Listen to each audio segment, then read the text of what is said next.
Will now come to order. First, let me welcome our colleagues from the U.S. House Select Committee on the Chinese Communist Party.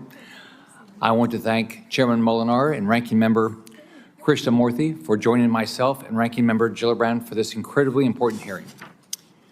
The U.S. Senate Special Committee on Aging is charged with examining any and all matters pertaining to the problems and opportunities of older people. Our jurisdiction is purposely broad because what most impacts aging Americans today could be radically different from what impacts the seniors of future generations. In fact, if we do our jobs here, the problems we worry about today will be solved long before any of our grandchildren have reached their senior years. It's in that spirit that we come together with our colleagues from the U.S. House China Select Committee for a joint hearing focused on the threats that Americans face when their retirement savings are invested in Communist China. Let's make something very clear about why we're here today. The government of Communist China has chosen to be America's enemy. It's simple. I wish it wasn't true. Unfortunately, it is. Unfortunately, that's not a problem. That's not a problem that only our military and intelligence community has to worry about. The government of Communist China has shown again and again that it will do anything to hurt America and weaken our place in the world, including going after our citizens and targeting the retirements and hard-earned savings of American seniors. I want to be clear about the threat here. If you have your retirement invested in anything that is controlled by or under the jurisdiction of the Chinese Communist Party, you are at risk of losing every dollar. And this could happen overnight. I know this may sound extreme to some, but here's what we know. There's a clear risk to American investments in Communist China because the Chinese Communist Party, which does nothing but lie, cheat, and steal, controls every business in its country. There is no real private industry in Communist China. The CCP controls everything. Choosing to invest in Communist China threatens our national security and jeopardizes the retirement savings of hardworking Americans. During today's hearing, we will talk about the threats posed to the individual retirements of American seniors, the scams run by the CCP, and the national security risk of investing in Communist China. But as the chairman of the Senate Aging Committee, my focus is on our seniors and using today's hearing and our partnership with our colleagues in the Senate and the House to protect seniors from known bad actors like the Chinese Communist Party and make sure they know where their dollars are being invested and why they need to get the heck out of Chinese investments today. I bet many in this room have retirement accounts and investments, but they may not even know what companies these investment dollars are being invested in. This is a huge problem. Too often, Washington fails to fix problems, not because it lacks authority to do so, but because of intentional or incompetent failure to enforce existing laws and rules. This is true in every part of government, and it's dangerously true when it comes to holding foreign companies and governments accountable. In 2020, the Holding Foreign Companies Accountable Act was signed into law by President Trump, which mandated that if companies in Communist China did not comply with U.S. auditing standards for 3 consecutive years, they must, not maybe, they must be delisted and banned from trading on American exchanges. This law was amended in 2022, reducing the consecutive years of noncompliance from 3 years to 2 years. But unfortunately, under the last administration, the SEC failed to enforce this law. And today, many Chinese companies, including Yum China, Alibaba, and Baidu, are still listed on American exchanges in clear violation of U.S. law. This is a perfect example of why your money is not safe when investing in companies tied to Communist China. I plan on holding the SEC accountable to enforce the law, and I hope to work with Chairman Molinar, Ranking Member Gillibrand, and Ranking Member Krishnamurthy to make sure laws intended to protect Americans from threats posed by Communist China are fully enforced. We're also fighting to fill gaps in current law and strengthen U.S. enforcement authority with multiple pieces of legislation that will hold Communist China accountable. These bills will take the necessary steps to secure our markets, protect consumers, demand transparency and accountability, and ensure investors, especially seniors who are the most vulnerable, are protected. We need to stop putting Americans' retirement at risk with investments in the corrupt businesses and practices of Communist China.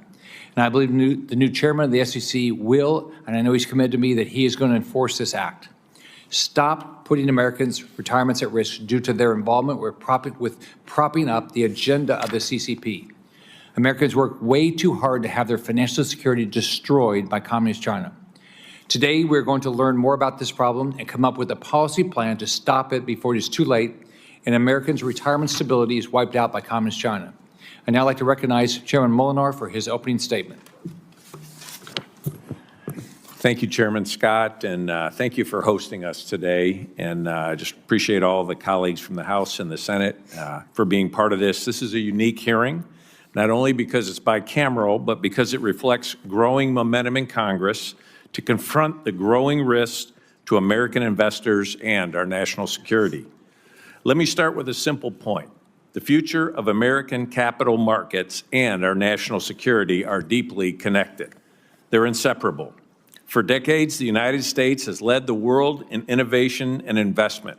But today, that leadership is being challenged not just by market forces, but by a foreign adversary, the Chinese Communist Party.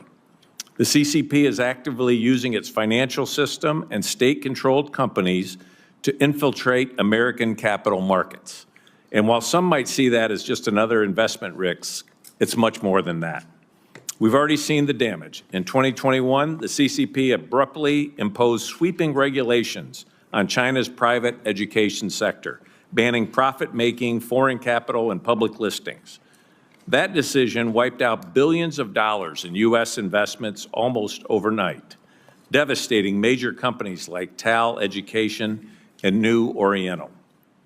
It was a wake-up call, not just for what can happen in a single sector, but for the broader reality that when the CCP maintains ultimate control, no company is truly independent.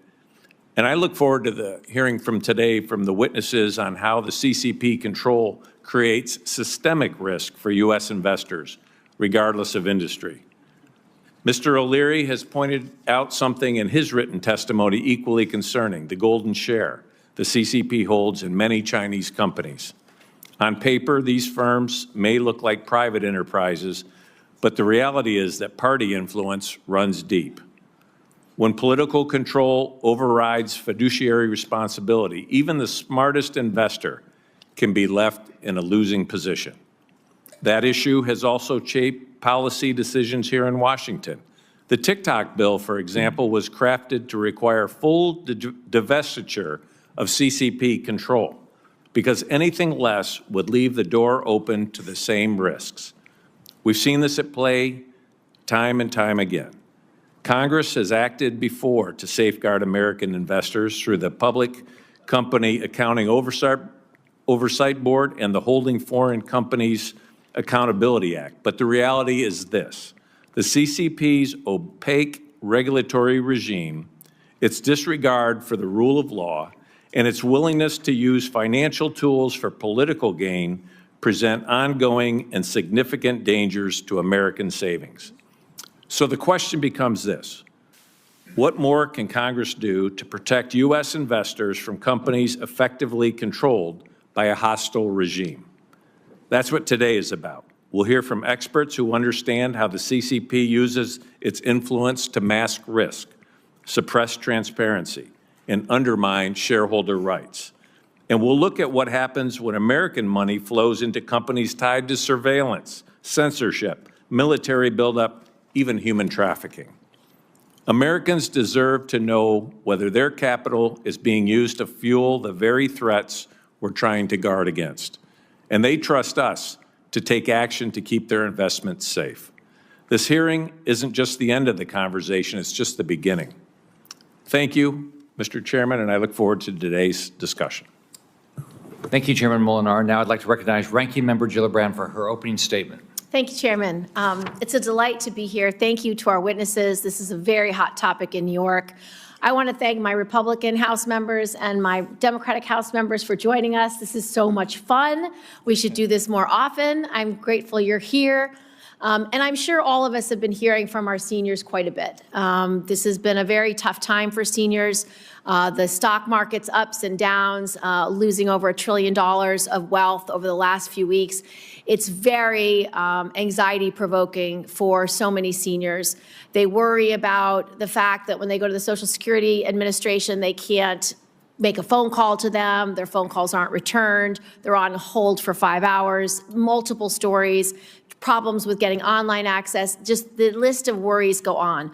But the one issue that has provoked and upset and concerned my seniors the most over the many, many years that I've been on this committee is these online scams. The scams that are coming out of criminal networks worldwide are unbelievable, are heartbreaking, are horrific, highly complex.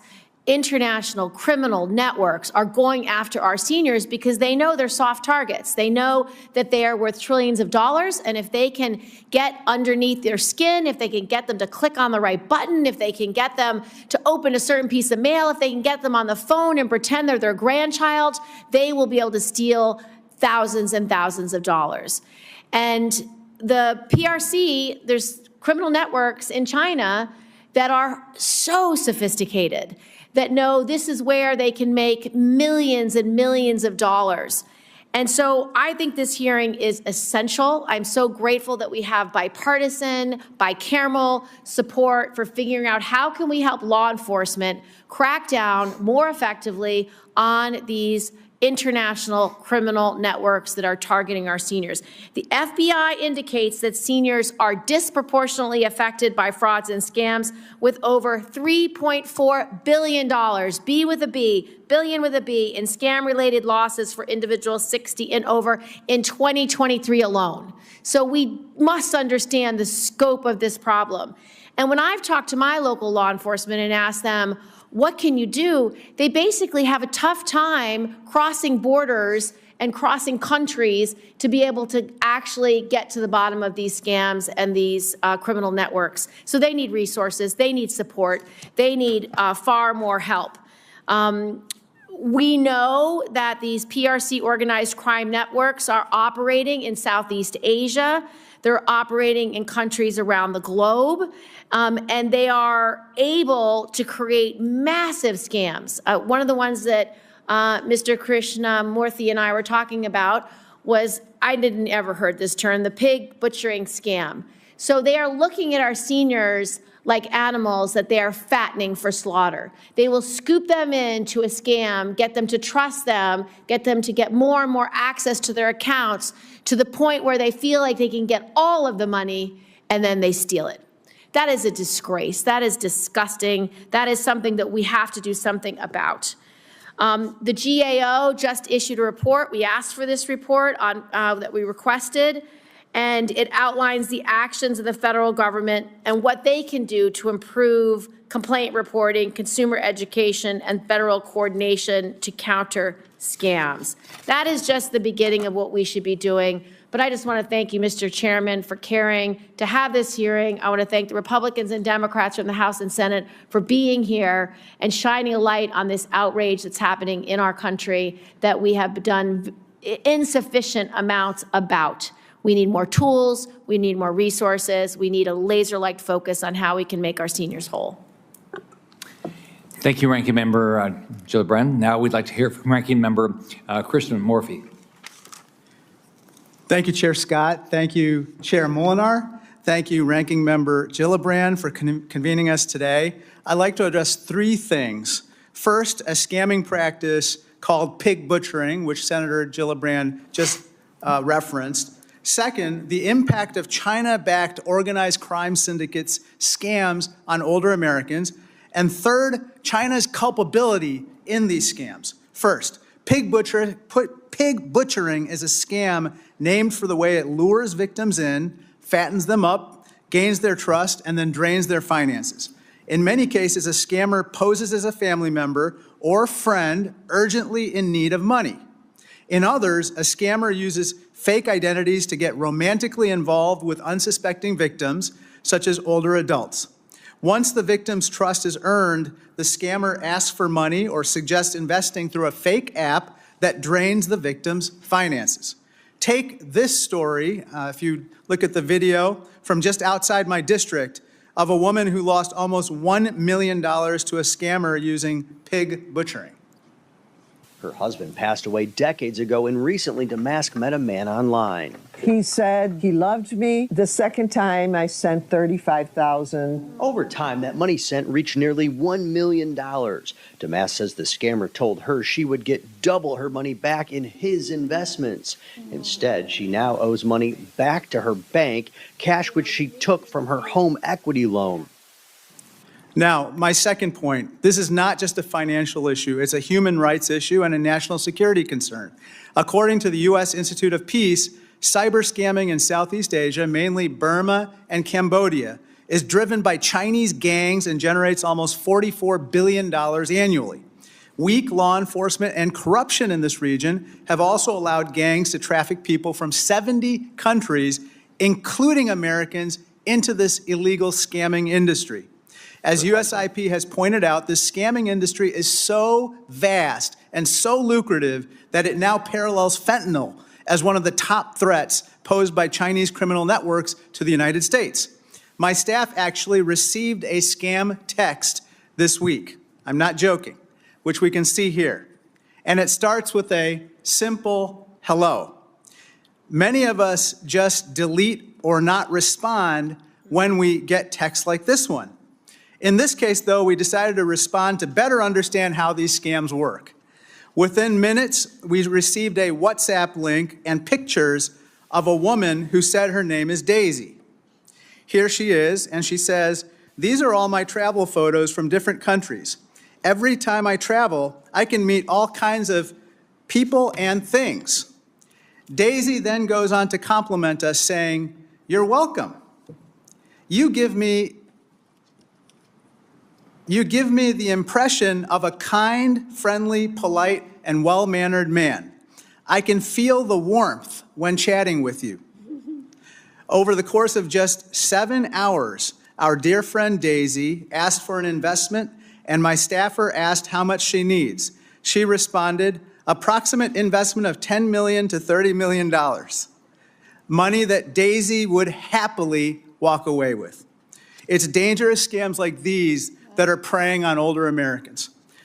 Third, and my final point, there's more to this story than just Chinese gangs operating in the shadows. These groups, these gangs are directly tied to the Chinese Communist Party.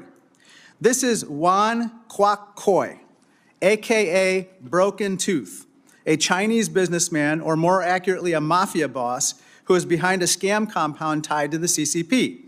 Broken Tooth's public motto is, quote, "I used to fight for the triads, and now I fight for the Communist Party." Wow. Another gentleman behind another scam city, seen here with a Burmese warlord, is Shi Zhejiang. He is wanted in China for financial crimes, but his ties to the CCP allowed him to operate freely for years before being detained by Thai authorities. China now seems to be taking some steps to reckon with this issue, but it's too little, too late. Like the fentanyl issue, the CCP turned a blind eye and has allowed this to happen. The CCP must recognize its role in allowing gang bosses and scam centers to absolutely run rampant. The financial and human cost of these scams is enormous, and we must act now to protect older Americans. Thank you, and I yield back. Well said. Thank you. Thank you. I like that. Thank you, Ranking Member. Now I'd like to welcome our witness here today. Before I introduce our first witness, I'd like to ask each of you to be mindful of our limited time together today. Keep opening statements to 5 minutes. First, I'd like to welcome Kevin O'Leary.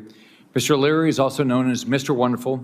He's a business leader, investor, and known to millions of Americans for his role in the hit TV show Shark Tank. Most important to today's hearing, Mr. O'Leary understands the risks and threats posed by Communist China and why investing your retirement there is a bad deal for any Americans. Even though he was born in Canada, I'm proud that he has now caused the Sunshine State his home. Mr. O'Leary, thank you for being here today. You may begin your testimony. Chairman Scott, Molinar, Ranking Members Gillibrand, and Krishna, I'm getting this right, Krishnamurthy, members of the Senate Special Committee on Aging and the House Select Committee on the Chinese Communist Party, thank you for inviting me to participate in today's important hearing. I want to use my opening statement to shine a light on an issue that impacts millions of American investors, many of whom have invested their retirement funds in the equity markets. The threats posed by the Chinese Communist Party I will discuss today impact anyone and everyone like me who has tried to do business in China, everyone that invests in the stock market, anyone that invests in passive investment vehicles like international index funds or mutual funds, any retail investor that invests in Chinese companies, anyone who invests internationally in emerging markets like China, and everyone with a 401k plan or pension invested in international index funds.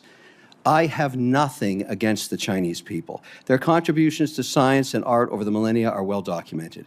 It's their government I take issue with. In my opinion, since joining the WTO in 2000, the Chinese government has never played by its rules. This has led to the CCP to passing various laws in the realm of cybersecurity, espionage, intelligence, and beyond, and other mechanisms to control its corporations, industries, and business partnerships, all to the detriment of U.S. investors. This is not a new phenomenon. It has been part of the long game China's been playing for decades. Let me just elaborate briefly on a few reasons why the time for us to address this matter is today. In its desire to reduce state-run companies and their holdings in them, the Chinese government divested itself from them. However, in return for taking a 1% share in the company, the government is granted a seat on the board, voting power and influence over all business decisions. It's effectively a super voting right. This is the so-called golden share that she is using today to control the potential sale of TikTok. If China maintaining control of companies wasn't bad enough for investors, China prevents foreigners from owning Chinese companies. Instead, they're cleverly exploiting the U.S. financial system creation of variable interest entities, VIEs, to approximate the ownership of corporate shares. If you own stock in a company like Tencent, Alibaba, or ICBC, you don't actually own stock in a company. You own a share of a contract of something in the Cayman Islands that is trying to approximate stock ownership. The U.S. has given China preferential treatment for over a decade through its own special memorandum of understanding that governs accounting standards and oversight. This sweetheart deal with the Public Accounting Oversight Board, the PCAOB, has allowed China to continue to game the U.S. financial system via their special treatment that is not afforded to other countries, even our allies. This is a completely unbalanced and non-reciprocal situation. And why do we allow this? How can this be viewed in any way as fair to American investors? There should be complete parity between the U.S. and China. I believe Congress should act to delist CCP-affiliated companies until there is a parity of treatment for Western businesses in China. If we can't own stocks in their country, they should not be allowed to own stocks in the U.S. Unless businesses can operate in China with the same freedoms that Chinese businesses have here, we should not let their businesses operate in the U.S. We should exit China's marketplace until the CCP makes significant reforms. We should demand that all Chinese companies engage in U.S. markets complied with U.S. accounting standards. For decades across multiple administrations, we have discussed leveling the playing field with China. Instead, the situation has only gotten worse. Make no mistake, I want to do business in China, as so do millions of other investors and companies. But we want reciprocal ecosystem in place that is transparent, where all parties play by the rules mutually agreed upon. I want access to Chinese legal systems so trade and IP grievances can be litigated and resolved. The Chinese enjoy these rights in the U.S. Why do we not have them in China? Lately, there's been a lot of rhetoric about, during negotiations globally, on who holds the cards, quote unquote. The U.S. is still the world's largest market, supported by the world's largest economy under the rule of democratic law. That is why so much of the world's capital is invested here. That's a lot of leverage. Let's fix this Chinese problem while we still hold the cards. I look forward to a robust conversation today and answering any questions you may have. Thank you. Thank you, Mr. O'Leary. Now I'd like to welcome Christopher Icavella. He's the president and CEO of the American Securities Association. He serves as the leading voice for financial services policy. He's worked as special counsel and policy advisor to Commissioner Scott O'Malia at the U.S. Commodity Futures Trade Commission. Thank you for being here, and I look forward to hearing your testimony. Thank you. I'm grateful to the chairs, ranking members, and members of each committee for the opportunity to testify today. My name is Christopher Icavella, and I'm the President and CEO of the American Securities Association. Today, I will discuss the risk the CCP poses to American investors and to our national security. While it was widely believed that the free flow of global capital to communist China would liberalize its political and economic systems, that's not what happened. In fact, the opposite occurred. Beijing used the openness of the international economic system to exert geopolitical leverage over the U.S. and our allies. Rather than liberalize, the CCP has been engaged in a multi-decade, multifaceted political, economic, and military strategy to achieve, quote, the great rejuvenation of the Chinese nation, end quote. The goal is to create a new world order through economic coercion and manipulation while avoiding a hot war. This has left the world less open and more authoritarian. To implement this strategy, the CCP needed capital, and that's where Wall Street comes in. For over 2 decades, Beijing has used Wall Street to penetrate our capital markets and fund its rise. In exchange, Wall Street received huge fees and access to the Chinese market. It's this quid pro quo that directly threatens America's economic and national security. The partnership works like this. First, Wall Street spins a narrative about emerging market returns and the China opportunity. Then it sells Chinese companies to American investors on our exchanges. After the IPO, the money goes to China, and Wall Street continues propping up these companies by putting them in stock index funds, touting them in financial media, and lobbying Washington to maintain the status quo. To raise money on exchanges, companies used a novel legal scheme called the variable interest entity structure. This scheme allows a Cayman Island shell company that contracts with a mainland Chinese company to list its shares on our exchanges. American investors have no equity or voting rights in the shares of the Chinese company and very little legal protection. We joined the Select Committee in asking Congress to end this legal fiction and delist every VIE from the exchanges. After the VIE scheme was scrutinized, the CCP needed a way for Americans to buy mainland Chinese companies listed on mainland Chinese stock exchanges. So Wall Street used what I call the passive index loophole, which allows these companies to be included in international, emerging market, and China-specific index funds like A-shares. This loophole has funneled billions of dollars in American savings to Chinese companies while allowing them to avoid all of the disclosure, financial reporting, and audit requirements American companies must comply with to sell stock to American investors. As the Select Committee found, this loophole also exposes American investors to Enron-like frauds, Chinese military companies, and companies that support egregious human rights abuses. It must be closed. The Select Committee also found that numerous Chinese companies on our exchanges and index funds are on government prohibition lists. A company goes on one of these lists if it's a threat to our national security, foreign policy, or economic interests. There is no policy basis for any company on these lists to access our markets. And we recommend that an entity placed on one government list should be placed on all lists and automatically allow the Treasury Secretary to delist and de-index these companies from our public capital markets. Because China operates as a party state, this raises another important policy question. How does the CCP use American money? Unfortunately, American investor money is used to fund the emission of more greenhouse gases than every developed country combined. PLA weapon systems, a cyber army that relentlessly attacks us, subsidies for Chinese companies who dump their goods into our market, and sickening human rights abuses. The people of America want this to stop. But unless Congress makes the funding of the CCP illegal, it won't. The final issue I want to talk about today is fraud, which has gone from an individual criminal act to a lucrative business opportunity funded by state-sponsored actors across the globe and in China. Americans lost $158 billion in 2023 and are estimated to lose billions more as generative AI fraud evolves. Every day, ASA members face scams from China that target their employees, their firms, and their customers. And while millions are spent trying to stop this, Americans who've been scammed know that if they can't get their money back before it goes to China, then it's gone. The government and the private sector have an obligation to work together to stop this avalanche of fraud from continuing to harm Americans. To conclude, Communist China doesn't play by the rules, and it's time for us to revoke the privilege we gave them to play in our game. This isn't a left-right issue or a red state, blue state issue. It's an American issue. And now we need a united Congress to take action to protect this country and our people from the CCP. Thank you, and I'm happy to take your questions. Thank you. Now I'd like to introduce our next witness, Brady Finta. Mr. Finta is a retired FBI agent, the founder of the National Elder Fraud Justice Coordination Center.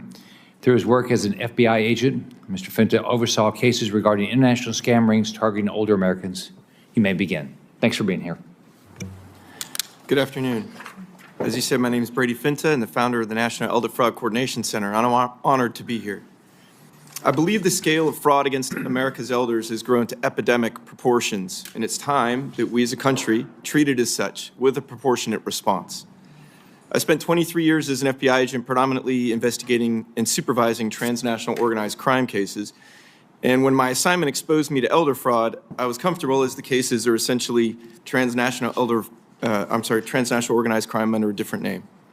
What I was not prepared for was the volume. Just in my limited territory of San Diego County, I was inundated with elder fraud complaints without adequate resources to fight the threat. No one has those level of resources.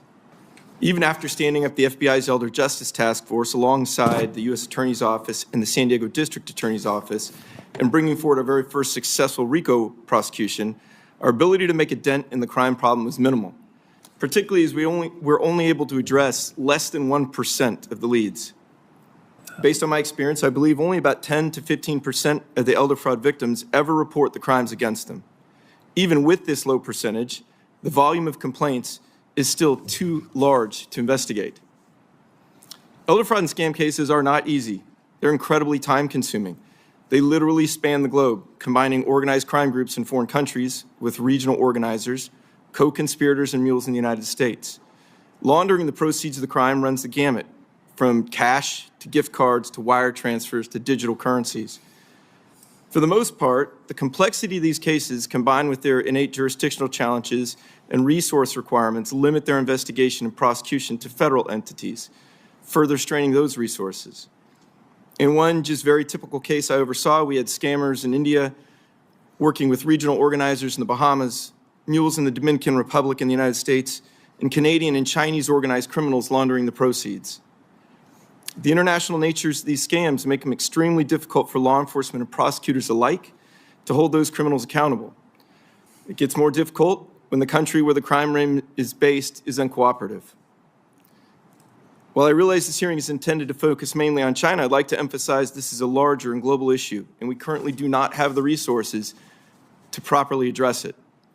This threat touches all of us. I'd venture to say everyone in this chamber has a story of an acquaintance, a coworker, or a family member who's been victimized. Both of my parents were victims. My mother didn't want to tell me based on embarrassment and believing that there was nothing anybody could do. There is always something we can do. The FTC's estimate that the annual losses to this scourge are approximately $61 billion, and the FBI statistics that show a huge increase in these complaints over the last few years further underscore that the time is now for a more dramatic response, a whole-of-society response.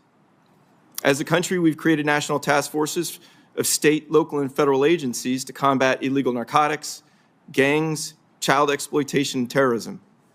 Our parents and grandparents deserve nothing less. In addition, we could make these elder justice task forces more effective by supporting them with the power, speed, and agility of the private sector. Beyond continuing education programs, information sharing, and new preventative efforts, a true public-private partnership which combines law enforcement and the many robust anti-fraud efforts already in place in so many countries across the United States could create real impact.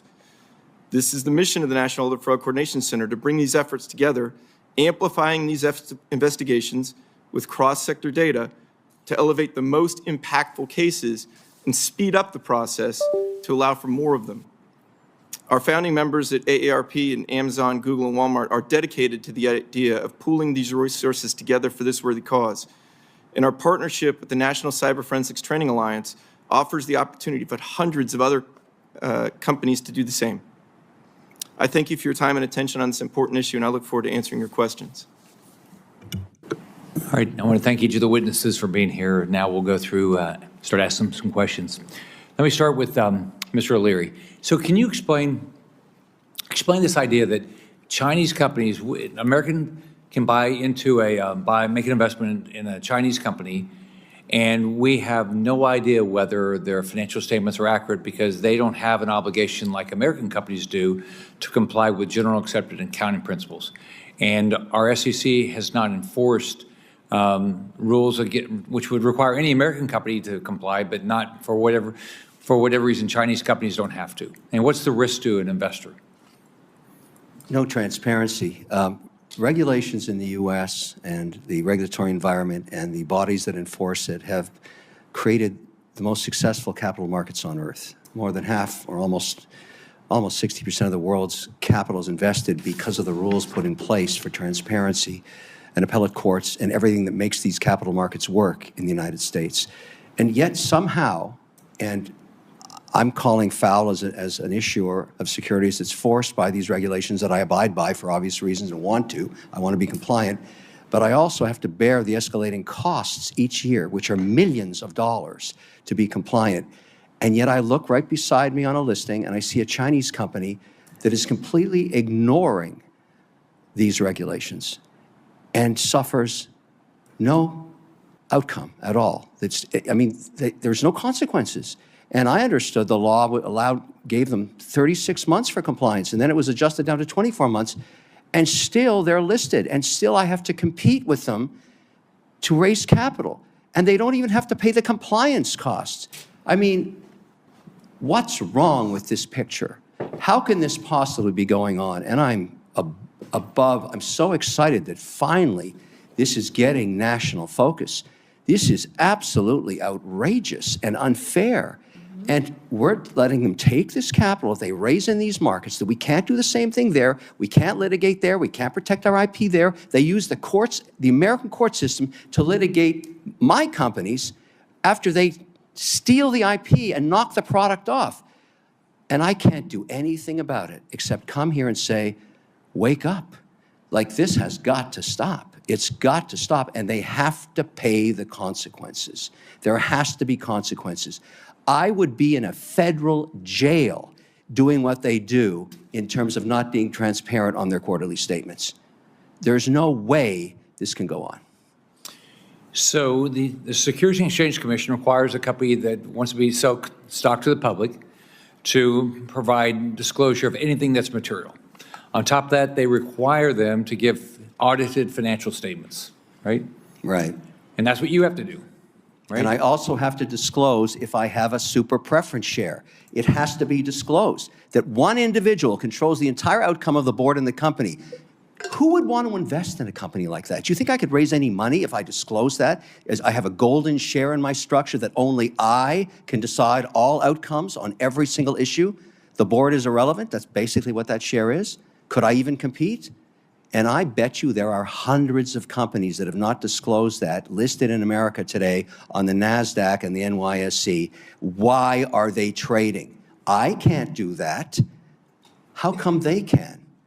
They got to be, listen, if you think that's okay and you want to invest in a company where one individual has a super golden share, go ahead. The chances you go to zero are very high, because that person may not have any governance or any momentum or any consideration of the rest of the shareholders. That's why we don't allow this here. And that's why we're the most successful capital market on earth, because investors feel confident there are no golden shares on the balance sheet, because the board would enjoy time in a federal prison if they tried that. And we don't do that to the Chinese, and it's just got to stop. So number one, they're not complying with SEC rules. Number two, they're not complying with exchange rules. And number three, anybody that's taken them public, all right, they can't comply because they can't disclose anything material because there's not enough information, right? Why wouldn't you put consequences on those that facilitate this?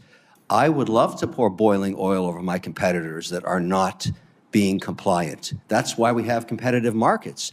I know what the rules are. If I want to do a listing, I want to raise capital, I want to do an RTO, whatever it is, I know what the rules are, and I cannot be non-compliant. Yet, I'm competing with companies that go after that same dollar from the investor that are totally opaque. That's just wrong. And I'm happy to come here and scream about it. Happy to do that. I'm happy that we're having this narrative. Thank you, Mr. Leary. Now I'll turn it over to the Chairman Molinari. Thank you, Mr. Chairman. Mr. O'Leary, if I could follow up with you on some things. You know, we're here to explore today the risky business of investing in Chinese companies, and it's an area where you have some experience as a potential purchaser of TikTok. And TikTok, as you know, is one of the most prominent Chinese companies on the planet. And when you were putting together your TikTok bid, what sorts of national security and legal risks were you most concerned about? And how did those risks affect the bid that you constructed? The truth about TikTok is, and I'm aware of this, and many others in the social media industry and the software and AI industries know this, TikTok is weapons-grade spyware, period. It's one of the best propaganda machines I've ever seen. And if you want evidence of it, go on in the last 24 hours and look at the videos generated there through AI of overweight Americans at sewing machines, even the president himself depicted here, or over iPhones screwing in screws with the message, "Let's make America great again." I have never seen such blatant propaganda. And that's why, in this situation, this law was written. And it's very specific, and this is before the Supreme Court 9-0 ruling about redefining what these laws said regarding the algorithm. What it says is we cannot, any interested syndicate that wants to buy this cannot use the algorithm. That's the plain language. And then further defined with higher resolution on the top paragraphs of page 5 of the 9-page ruling from the Supreme Court, 9-0, very definitive, no algorithm. Now, many syndicates have been formed with the idea of leasing the code, leasing the algorithm, buying the algorithm, fixing it, putting it on an American server. What everybody was looking for in the capital markets was a definition of whether this was even possible. Would you write an indemnification? Would you put that indemnification in the Reconciliation Act and attempt to get 51 votes? Would you go back to Congress to change the law and get 60 votes to allow an indemnification for the buyer to survive into the next administration? Because the penalty is $5,000 per 24 hours per account. That's $80+ billion a quarter. Nobody's going to do that unless they're indemnified. And I've understood today from Senator Cotton that's off the table. Now we have clarity. Whoever's going to buy TikTok is not going to buy the algorithm, period. That's clear. And I think that's great that you've done that because it makes the competition much more in focus. And do I want TikTok to survive? Yes. I'm an advocate, as you know, for small business in America, companies between 5 and 500 employees, very successful platform.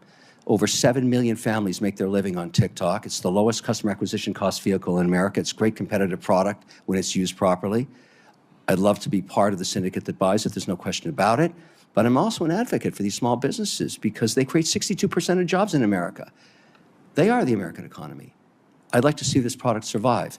Happy to play by the rules, 100%. Can I just follow up with you? You talked about the golden share, and I'd like to hear a little bit more about that. And relative to TikTok, does Xi Jinping have a golden share in ByteDance? Ask yourself why, when we're talking about buying TikTok, we're not talking about the shareholders of the company that own it called ByteDance. They seem to be irrelevant in this negotiation. There is only one narrative that matters. Every buyer knows this.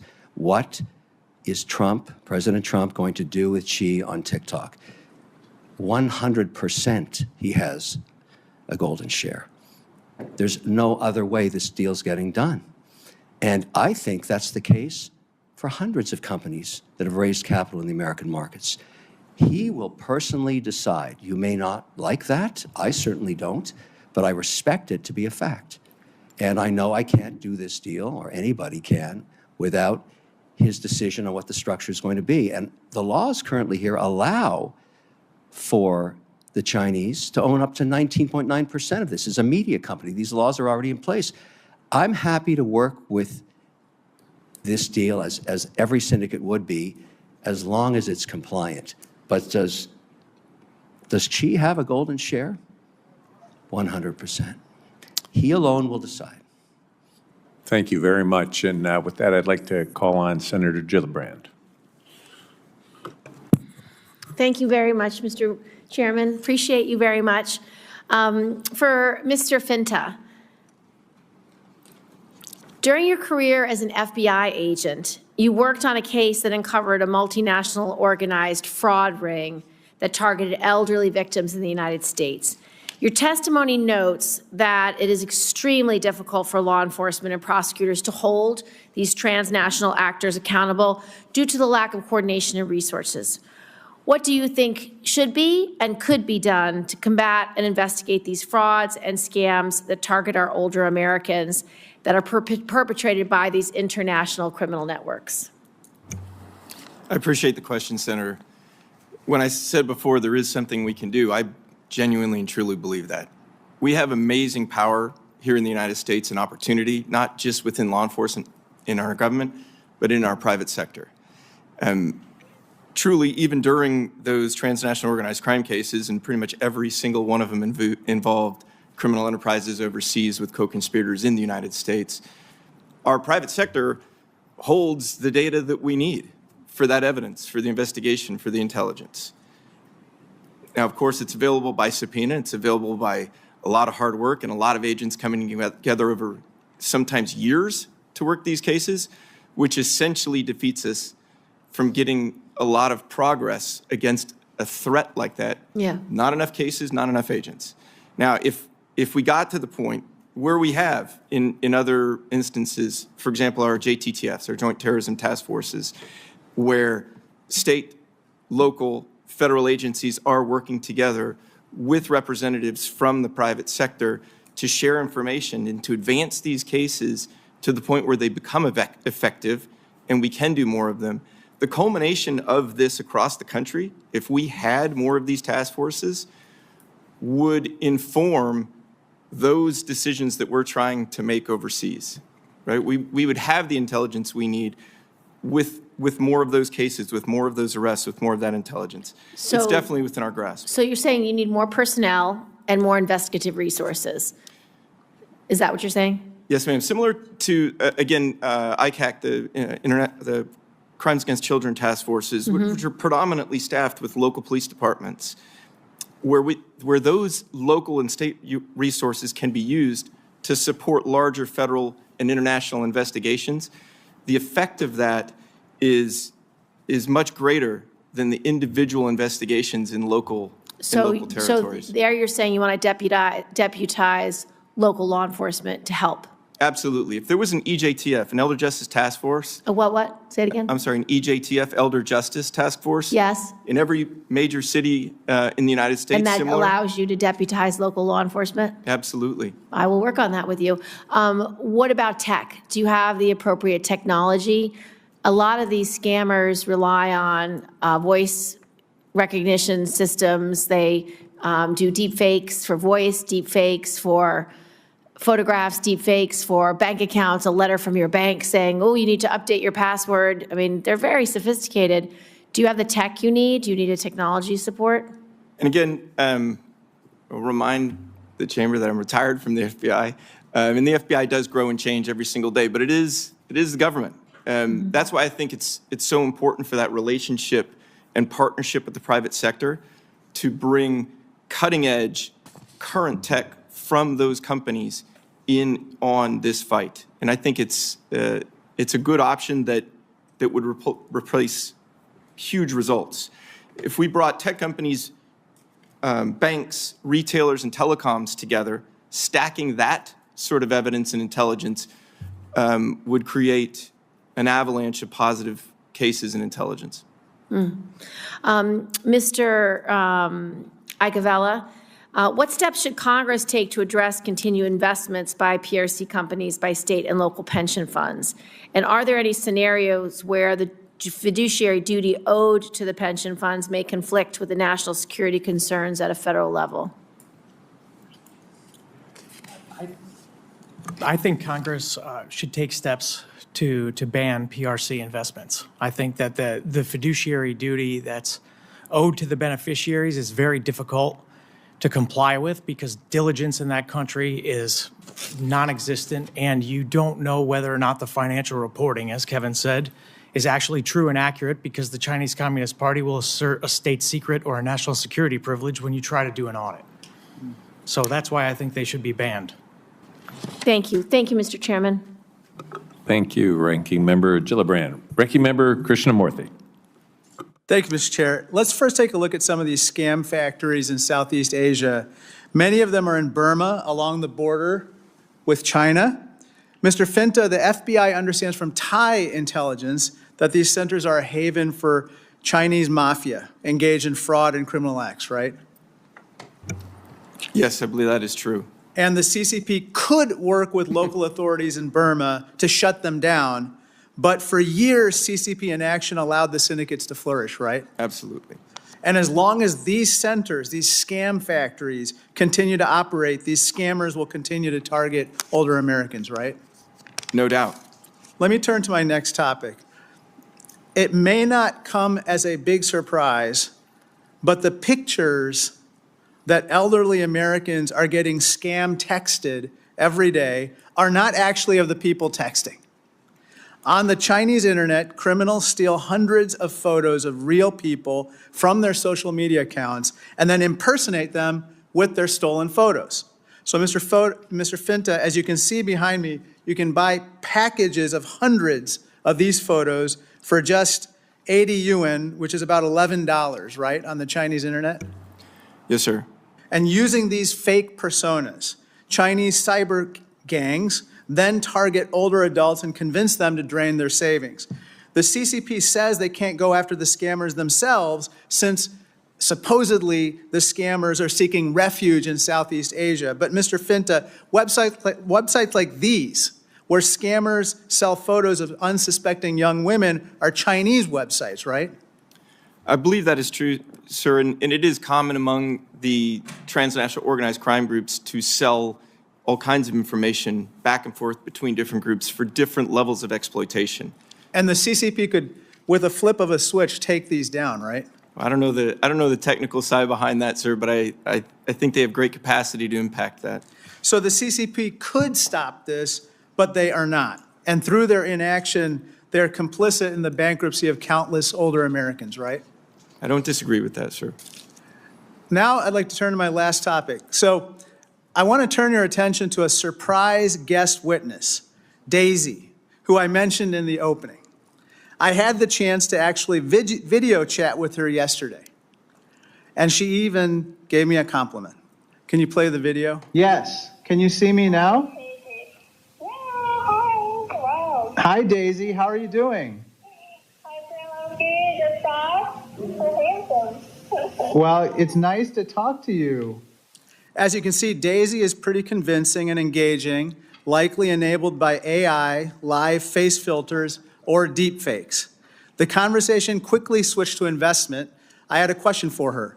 I said, how much do you want me to invest in gold? Can start with a small amount. Right. You can just start with $100 or $500. That is up to you. You know what I mean? This is how people in scam compounds prey on older adults. The scammers start small and gain the victim's trust, then butcher them for their life savings. I then asked plainly, is anyone making you do this? Her response was not pretty. I asked you to do it, and no one asked me to do it. I just tried to do it by myself, to make a profit by myself. You got it? We then gave up the jig, and I asked her if this was a scam, but it did not end well. Is it a scam compound? Your mom is a scammer. Stop it. They can help you there. They can help. Not happy. What's really unfortunate is that this person pretending to be Daisy could very well have been trafficked or kidnapped and forced to work at a scam compound with CCP connections. Mr. Finta, just like we need to protect older Americans from these scams, it seems like we also need to stop the human trafficking that enables these scams, right? I couldn't agree more. And honestly, if we worked together as a country and we put all those resources in one basket, we'd have a lot more effect at making that happen. Right. It's like we got to protect our folks, our seniors, but at the same time, if we could stop the flow of this human trafficking, the people who are working at these scam factories, we would also be effectively shutting down the scams. So I call on our committees to jointly work on these two issues together and for all Americans to be vigilant of these scams as well. Thank you, and I yield back. Thank you. Chair recognizes Representative LaHood. Well, thank you, Mr. Chairman, and I want to thank my Senate colleagues for welcoming us. I actually just came over here because I wanted to try the U.S. Senate water. So we appreciate you having us here as House members. Thanks to our witnesses for your testimony here today on this very important topic. I'll just state at the outset here, America's global innovation leadership matters, and Chinese leaders recognize that foreign know-how and capital are fundamental to their malign activities to unfairly bolster China's own domestic technological innovation, including AI, robotics, quantum, and semiconductors. We've talked a lot in this committee, the Select Committee on China. China has a plan to replace the United States, and they're working at it every single day. They want to beat us technologically, militarily, economically, and diplomatically. And the sooner we wake up to that, the better. And as we think, unlike our democracy, the CCP can dictate and arbitrarily direct industrial policy as it relates to funding towards technologies they believe are most important. We've seen that with CCP subsidies and investment in research rising 6 times faster than the United States. The CCP plays by a different set of rules and standards than the rest of the world and has a track record of exploiting U.S. investments and intellectual property. We've heard a lot about that on our committee, in our committee hearings, to develop Chinese domestic military and intelligence capabilities that undermine U.S. national security.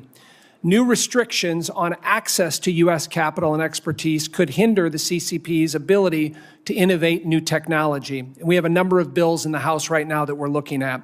The U.S. must continue to create new tools to curb U.S. investment in CCP high-tech sectors and prevent U.S. capital from being used to embolden the CCP's military. I'll start with you, Mr. O'Leary. We've heard from a couple of our members today on the CCP's use of golden shares as a vehicle, but it also seems to be a vehicle for party control inside private companies. From your vantage point, are there any private companies in China that have the ability to refuse a request from the CCP over business decisions under this structure? I'm sure they have the right to do that, and then you don't hear from them anymore. That's what I think happens. It's sort of a Jack Ma situation. I mean, you got to toe the party line. I think those are the rules. That's how it works. He was an extraordinarily successful entrepreneur, and then he disappeared for a while. And I think that's how it works. I think if you refuse to cooperate with the golden share participation, remember, they're selling down to 1% with effective super rights with that 1%. And, you know, I'm not sure you can go to your counsel in China and say, look, I'd like to object for this and litigate this in court. In fact, I'm sure you can't do that. That's what you would do here. If the government said to me, you're going to sell, we're going to sell our complete holdings and we're going to keep 1%, and we're going to tell you what to do every day in one of my public companies, I'd say, sure, let's go to court. That's why people invest here, because there is an appellate system on a check and balance of crazy ideas like that. So my answer would be there's no difference in China between a public company or a private one. There's just a golden share. That's it. Thank you for that. Mr. Ivankova, as I mentioned, while the United States still funds most basic research, more basic research than China does, China investment is rising 6 times faster and is expected to overtake the U.S. in spending within the decade. How can we as policymakers support the development and fostering of innovation and bolster America's leadership position in this international competition? Well, I think one of the first things we can do is prohibit American money from continuing to fund Chinese companies and their innovation and their military rise. I think that's what my big concern is, and why I tried to articulate in the testimony, is that we have companies on the commerce list, on the DOD list, on the human rights list. These companies should not have access to our capital markets. they should not have access to anybody to be able to do business in this country. But for some reason, they continue to be able to take American investor money and fund their rise. And it's like a whack-a-mole scene where we put one on an index list, they create a subsidiary, and then that subsidiary starts to get money in our capital markets. And that's why whatever Congress does, it has to be very crystal clear on the prohibition. Thank you for that. I yield back, Senator. Thank you. Thanks for being here today. I'm John Husted. I'm Senator from Ohio, and I want to talk a little bit about AI. And I know that Senator Rosen and I have a bill that would prohibit DeepSeek from being on any federal devices. But I have, grown concerned about how, we talk about the scams with seniors, and certainly foreign adversaries like China are exploiting our freedoms. We allow these technologies to freely flow inside of America while they prohibit those same kinds of technologies from being available to their population. And Mr. O'Leary, I know you have a lot of experience in looking at these investments in China and abroad. Do you have any thoughts on AI, particularly DeepSeek or anything in that space, how our freedoms, how Chinese government and Chinese businesses are perhaps exploiting our freedoms, and what threats AI pose in that space, particularly for our seniors and scams that could be perpetrated in America?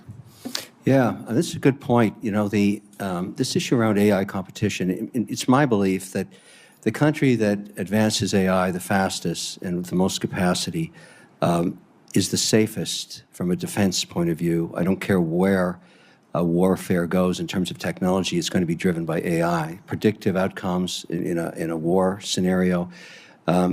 If I were China, I would want to be the most advanced and as fast as I could in AI just to prepare for warfare in the future. I mean, that's what we should be really concerning ourselves with. Do we have the most advanced AI? You can see the effects of AI. We talked about fraud. You can see the propaganda as of 48 hours on TikTok right now, incredibly, remarkably generated images of overweight Americans at sewing machines. That's all AI-driven. The challenge we have, it's almost worth its own investigation, is the country with the most power wins AI, because you have to build giga-sized data centers. Right now in America, we have a demand for 45 gigs. 5 gigs are under construction. What holds us back in North America, Mexico and Canada included, is permits and power. If you go to any authority here in any state and ask for a gig of power, you can't get it. It's just not available. So our grid is maxed out. And China has solved this problem with coal-powered electrical plants that are generating a tremendous amount of electricity. They don't have a problem with permitting. The government finds the land, they build the facilities, and they power it with over 1.4 gig of power. And one of the reasons they were able to advance DeepSeek so quickly was they got the power to do it. And you've heard lots of warnings about this, but AI, it should be earmarked as #1 issue for defense. That's what I think it is, in every way, including propaganda and everything else. But if we don't have the best AI, we won't be winning militarily in the future. Well, I think that's a really good point. And if you study the history of the world, the nations that are the most military and economically dominant are the nations that are the most innovative. And new technologies from the beginning of time have advanced as military weapons that allowed for nations to conquer or be conquered. It certainly creates that same opportunity from an economic point of view, because look, militaries are built through the revenue and the growth of a nation's economy. And the tech. And the tech. And the tech is financed from that economic dominance. So economic dominance begets military dominance. Military dominance traditionally has been helpful at economic dominance and conquest and setting the rules of the game for global competition. The other two gentlemen who are with us today, you have any thoughts on those particular issues? I think we could go back to exactly what Kevin was talking about in the beginning and what I've tried to talk about, which is the playing field is not equal. Our companies are playing on an unlevel playing field to access the capital. Over there, it's going into China, and it may never come back. Xi makes one decision, and then that's all gone. And we don't know how deep and how far the investment ecosystem is in private equity, in pensions, it's in mutual funds. Any of these that hold Chinese companies can go to zero tomorrow if Xi decides to do so. And I think that's what the scariest thing is from my perspective. Great.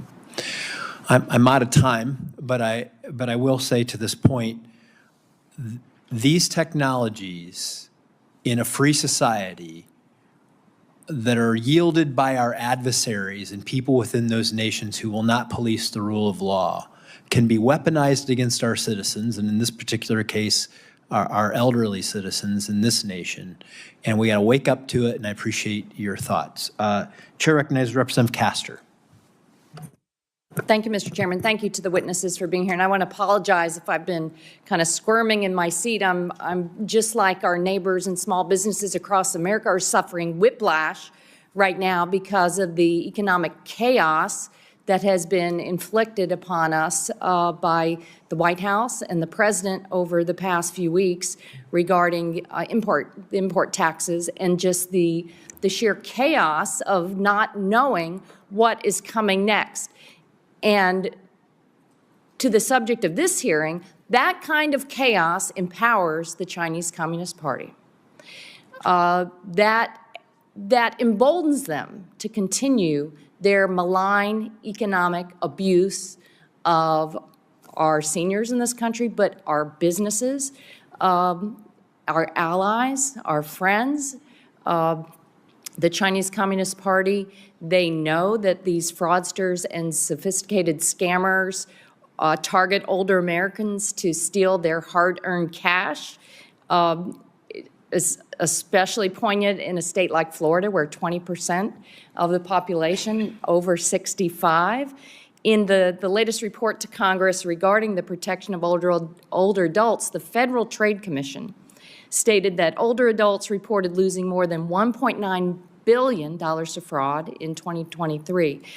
That's just the cost of the reported cases. The vast majority of frauds are not even reported. I heard you, Mr. Fenta, talk about your mother, your parents. I hear these same stories from my mother and her friends. They just feel like they're over the barrel, that they are being preyed upon. They're not exactly sure what's coming at them next. They want help. The problem is that the White House now not just causing this economic turmoil and uncertainty, they're also going after the cops on the beat, particularly the Department of Justice and the Federal Trade Commission. The Federal Trade Commission is one of our premier consumer protection agencies. It has a critical role in fighting fraud, and it gets more complex all the time. So to divert resources from a Federal Trade Commission that has grown expertise over time to tackle these kind of abuses, it just doesn't make any sense. So here's a glaring, flashing warning light right now, not just the economic turmoil caused by the president, but what he is doing and the fact that Republicans in Congress are not standing up to keep the cops on the beat at the Federal Trade Commission. We're talking about their investigators, their enforcers, and the president even went so far as to attempt to fire commissioners from just the Democratic commissioners of the FTC. Now, here's the problem. Congress, in a bipartisan way, a few years ago, established the FTC as an independent, bipartisan enforcement agency. They have a long history of defending consumers. So when you take the cops off the beat and then you say, well, the FTC, we don't even want you to operate, then you're just hamstringing our own selves, our ability to counter the CCP and all of their malign efforts. So, Mr. Fenta, you, in your testimony, you said, and your exchange with Senator Gillibrand, you said, we need to double down. We need to recommit through the Department of Justice. And wouldn't that include the Federal Trade Commission too, where we have experts that are ready to go on task and work to counter the Chinese Communist Party and their fraudsters? I appreciate the question, and I think the Federal Trade Commission would be an essential partner in this whole of society approach, this task force. I will say that historically, with each agency, regardless of cutbacks and changes in different administrations, working independently, we continue to lose. The problem keeps getting worse year after year after year. I think probably the bigger issue is establishing a working relationship that includes the FTC, the other law enforcement agencies in the United States, and the private sector to share the appropriate amount of data to have effect, which hasn't really been the case at an effective or impactful level in the past. I agree with you, and I salute you. Thank you to our witnesses for being here and helping us to call out these scammers, these fraudsters. We all have to recommit and definitely not take the cops off the beat and create economic turmoil that pushes people into the arms of the Chinese Communist Party. I yield back. Thank you.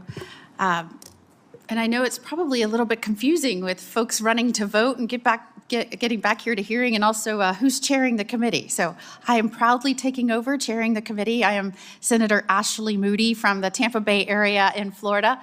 Like my House colleague who also represents the Tampa Bay area, it's really great to have you here. I was an attorney general for a long time in Florida, and one of the things that I worked hard against were the scams that were affecting our senior citizens. It was one of my top priorities. There is no doubt that some of these are emanating from China. What I think has leaders from both parties struggle with, just like the American public struggles with, is understanding exactly how China and the Chinese government is operating to undermine American interests and, I believe, American strength and security. In fact, I just launched a bill and sponsored a bill, one of my first, which was, sadly, to not issue visas to Chinese nationals that want to come here on student visas, because over the past few years, we have had to arrest so many Chinese nationals here on visas that were sneaking onto our military bases, taking pictures. It's happened in the state of Florida. And it should be no surprise, if anybody was following it, that China passed laws just before the Biden administration. The first one was all Chinese nationals had to cooperate with matters of national security. And if you were a Chinese national, you had to participate with intelligence gathering or face consequences. So why we are issuing visas to Chinese nationals that are coming over here makes no sense. We're inviting agents of the CCP into our country when they are obligated by law to gather intelligence. That seems a simple step to me, something we can do as leaders. And what I've been fascinated with and appreciate is your testimony and your experience in identifying ways that China is acting, that is undermining America's interests. That's why I'm so grateful for President Trump and putting America first. And part of that lies in, and Mr. O'Leary, I should say, you are always saying, people think that they are investing in Chinese companies, and in fact, they are investing in ways that may be undermining our own interests or undermining their own interests. I know you've had experience with that. You've been gracious enough to give time and talk to other senators about that. And again, we've discovered things over time, and I'll go back to, we caught them setting up police stations in our own country, right? We caught them stealing intellectual property from our universities and setting up institutes within our universities. I mean, there are ways that we have tried to reveal these very directed, specific targeting of undermining American interests. And so I'll turn my first question to Mr. O'Leary.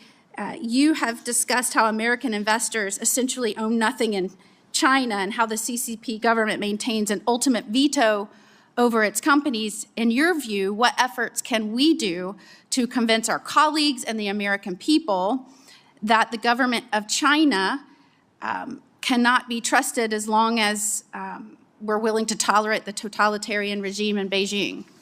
Well, step one, which I think is going to be the easiest path of least resistance, is to simply enforce existing laws, particularly in capital markets, where those of us that are compliant have to compete with entities that are not. And so if you have a golden share or if you haven't produced gap statements that are transparent over the last 24 months, you're going to get delisted. And that's going to be billions of dollars getting evaporated off our exchanges. And that, I think, is a wake-up call to China, which really, if you think about it, wants to become the 8th member of the G7, so the G8. They want to play with the big boys. They're going to have to play by the rules. Everything stems from capital. You can't build an economy all on your own. You have to get access to capital. And we have provided an amazing platform for China to tap into the world's greatest economy from a consumer basis where they can sell their products, and also the rule of law to raise capital. And that has not been fair. It's not been a level playing field. Just to be sure, I actually want to invest in China, and I want to compete in China, and I want to be able to sell products to Chinese consumers. I've got nothing against Chinese consumers. I feel that American technology and innovation can compete anywhere, and I just want to compete on a level playing field. We need to impose a level playing field, and the only way to do that, after watching for 20 years and multiple administrations, not only here domestically but internationally, nobody has called them to the rug. Nobody has said, okay, you're not complying. And all they've been taught from us is there's no consequence. You can do whatever the hell you want and you don't pay the price. That is what our message has been for 25 years. And I'm only asking as one voice, when is this going to change? I mean, when? Because if it doesn't change now, they're going to continue to take advantage of us in every way possible, including IP theft, which I bet you, and this is a personal opinion, you give me any Chinese technology that's advanced and you reverse engineer it, I'll show you American code from some decade, as many 40 years ago. I swear to you, I believe that. And we never did anything about it then, and we're not doing anything about it now. We're here to say it's got to stop. We're the guys in the front line. We're dealing with this. You've heard my colleagues talk about this. It's just not fair. And I'm just asking for you to impose the existing laws. If you do that, believe me, those boys are coming over here on an airplane. That's what's going to happen. You can't cut off people from the United States market, the largest on earth, and capital markets without a consequence. Well, we appreciate you certainly being here and being a part of this process where we are calling it out. And conducting a Senate hearing, a joint House and Senate hearing is certainly part of that. And I want to commend our chairman of this committee, Senator Rick Scott, who has really used this committee to tackle some of our most challenging issues, not only confronting the threats from China, from the opioid crisis, to how do we confront the most pressing issues facing our seniors. I want to thank you, Chairman, and I also want to thank you for coming back so that I can pass the gavel right back to you. Appreciate it, Mr. O'Leary. Thank you, Senator Moody. Yeah, we've got a lot of votes this afternoon, so I have to go back and forth for votes. Senator Kim. Yeah, thank you, Chairman. Mr. Finta, I wanted to start with you. As I was preparing for this hearing, I was trying to get a sense of just the magnitude of the problem that we face, and I think every single one of us realizes that we don't know the full extent and scope of what we're dealing with. And I thought, in fact, your testimony, approached this with a sense of humility. You said, I believe only 10 to 15% of elder fraud victims ever report the crimes against them. I guess I just wanted to start, based off of your experience, are there any best practices that you have seen, or are there certain types of steps that we should be taking to make it easier for the reporting, or try to have a better handle, try to better encourage people to come forward, but also making sure that we know what we're actually dealing with? Absolutely, and thank you for that question. It's a great opportunity to talk about what should be as opposed to what is right now. And unfortunately, right now in the United States, the reporting is remarkably low.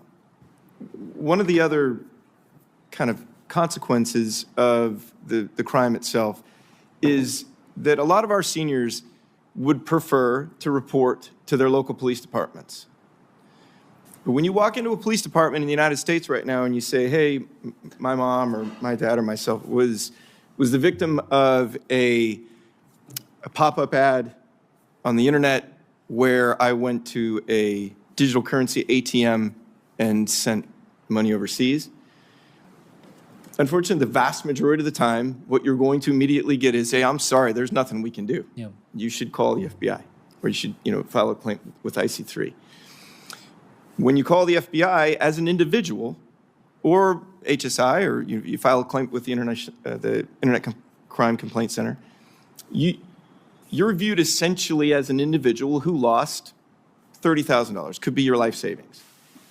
Unfortunately, there's hundreds of thousands of those complaints.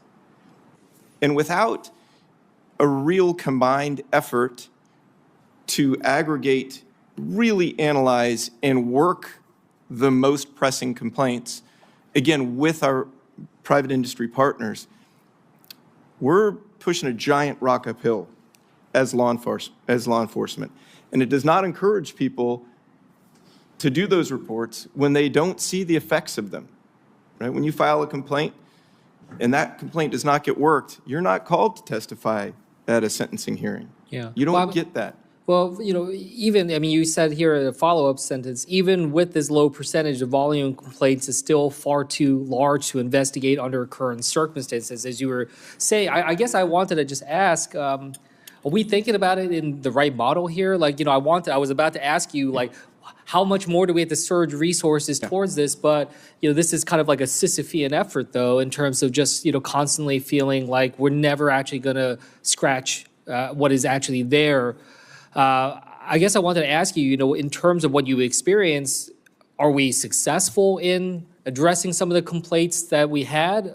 Or is that just not the right direction in terms of being able to put our resources towards? No, and I believe with any large problem, there has to be multiple approaches to combat it. This is just one of them in terms of actual investigation and enforcement. I do believe that if we constructed, because I did have great success, at least locally, on the Elder Justice Task Force in San Diego County with 13 police departments all participating, with private industry participating almost in real time. It is effective as a model if you proliferate that across the country. So the combined results of 50, 100 EJTFs around the country would start to have a disincentive effect on those groups overseas and the people here facilitating those crimes. I see. So you're saying if you can replicate that type of structure and have it scaled across our country, but still would need to be some type of coordinating body. Is that something that you see be able to rest within the FBI, or is that something at federal government level to try to coordinate across? Well, that's a good question, and that's outside of my my lane in terms of speaking for other agencies. But I do think, again, with, for example, National Elder Fraud Coordination Center, to aggregate the data from U.S. companies who do have amazing resources to support those types of investigations would be a game changer. Yeah. Okay, thank you. I'm out of time, so I'll yield back to the chair. Thank you, Senator Kim. Senator Justice. Well, first of all, thank you for all three of you coming and your testimony. I didn't get the chance to hear it, and so, we've been running back and forth doing all these votes and everything. But I've got to just tell you just this. For one of you, Kevin, we've become real friends, and what an incredible man this man is. I've had him in my office in Charleston, West Virginia, in the governor's office, and I had the opportunity to be the governor of the state of West Virginia for 8 years. And I can tell you that I can speak very frankly and say, I don't know that anybody's been in that office that's been more credible than this man. And so I appreciate our friendship. He's done every single thing that he said he would do, even to the point in time when he called West Virginia a winter state. And I would say just this, if West Virginia is a winter state, I love the contest of ball games and everything. But absolutely, we can't possibly say we're winning. We're absolutely winning when it comes to China. I don't see how anybody can say that and say that in a fair way. Now, I can honestly say just this too. One of his companies, Prime 6, and I hope I'm not stepping out of my bounds and everything, but he came and in November of last year, we were sitting, in a location in Fairmont, West Virginia. And he said, we're going to make this a go, and we're going to make it a go now. And I think they're scheduled for June, from November to June. And absolutely, they're pulling it off. And so, like I said, as far as credibility, he has not only my vote, but many in the great state of West Virginia. So with all that being said, Kevin, as your friend, I would just ask just this, because we've got a lot of elderly people in West Virginia, and those retirees are absolutely being bombarded in a lot of ways. I thank you for bringing awareness, all three of you, awareness to a real problem in this great country that we know about, but we don't seem to do anything about it. Kevin just a minute ago said just that. We know about it. For God's sakes, a living, this can't be that hard. We know about it, and we don't do anything about it. Well, I really don't get it. Like I said, I'm a new kid on the block here, but I'm a kid that abounds in common sense and logic and goodness and truth. And so I've got just one question, and it's just an echo of the same question, but it just basically says this. It says, the lack of transparency, financial representation, ties to human rights violations, and scams are just many of the reasons why investing in Chinese companies has become a real and unique threat. What can individuals in West Virginia, the residents of our great state, do to help protect themselves and their retirements and their pensions and from these financial threats? And so please, Kevin, if you would, and you've probably already given us a whole bunch of advice already, but I didn't have the liberty to be able to be here to hear it, but please tell us more wisdom.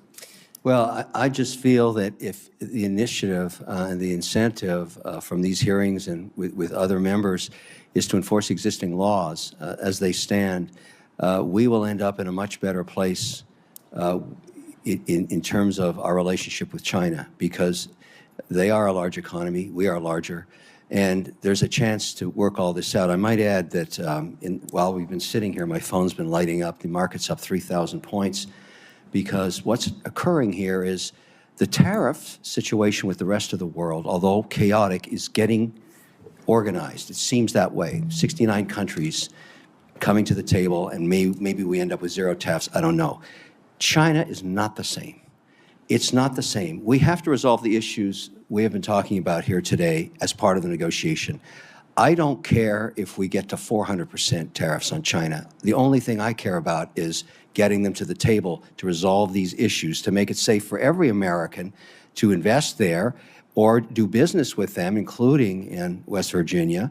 And, this is changing by the hour, but now I'm starting to see what's happening, and so is the market too. The world is one thing. China is completely different. Tariffs are being used to get them to the table to level the playing field finally, and all of us that are involved in dealing with this and competing with it applaud it. I can assure you, I'm the voice of millions on this that have been doing business there. And something else West Virginia can do that I think is going to be coming into the highlight pretty soon as we get into this AI competition with China. There are very few states or locations in America or Mexico or Canada that have as much stranded natural gas as West Virginia has. And that's pure gold for AI. Now, I can speak to you as, in working with your government, you moved permits quickly for that Prime 6 plant you spoke of, and that's why it's happening so fast. Do the same thing in AI development. Allow companies to come there, tap the stranded gas, bring in the turbines, build the facilities, and light up AI. You can't do that right now in Virginia because of the rules and regulations. We're not allowing gas turbines to work in conjunction with diesel backup generation. And so the sites in West Virginia become prime real estate now for AI. You will transform your state's economy by embracing energy, because we don't have enough in America. And you have senators there, and there's lots of other people in your government in West Virginia that understand this opportunity is huge. It's absolutely huge. Demand is insatiable. You got to tap that and move at the same speed you did, and I'm just one investor in West Virginia. It was a winner state because you got stuff done, and everybody has to hear that message. Yeah. All right, thank you so much, and thank all of you. Thank all of you for being here today.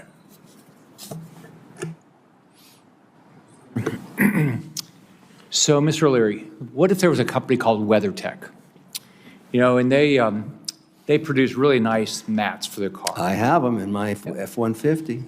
And they woke up one day and they looked on Alibaba and they saw that their products were being sold on Alibaba. And they looked at their shipping, and they never had done any business with Alibaba. And they looked just like the mats that they produced in Illinois, and they even had their name on it, right? What could they do to stop this theft of their product? And they got nothing for it. What would be their recourse right now? There is nothing they can do.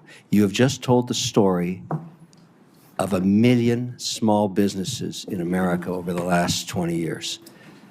They innovate, they create, they're entrepreneurs, they prove their product in the American consumer market at around 5 million in sales. They're knocked off. By whom? China. Very often, the same plants that ran the molds under a relationship they had with the company. A lot of companies went to China 20 years ago, 10 years ago, and put their molds there, and during the day, the company would run the WeatherTech mat, in this example, here theoretically, and then at night, they'd run the knockoff mat. And they would bring it into the market, let me guess, 30% off retail of WeatherTech. And I've seen this happen countless times. And in some cases where the company's very small, they go out of business, and nobody hears that tree falling in the forest. It happens thousands of times. There's such an immense opportunity here to enforce existing laws, but really, at the end of the day, the reason that behemoth company couldn't do anything about it, they have no access to the Chinese courts.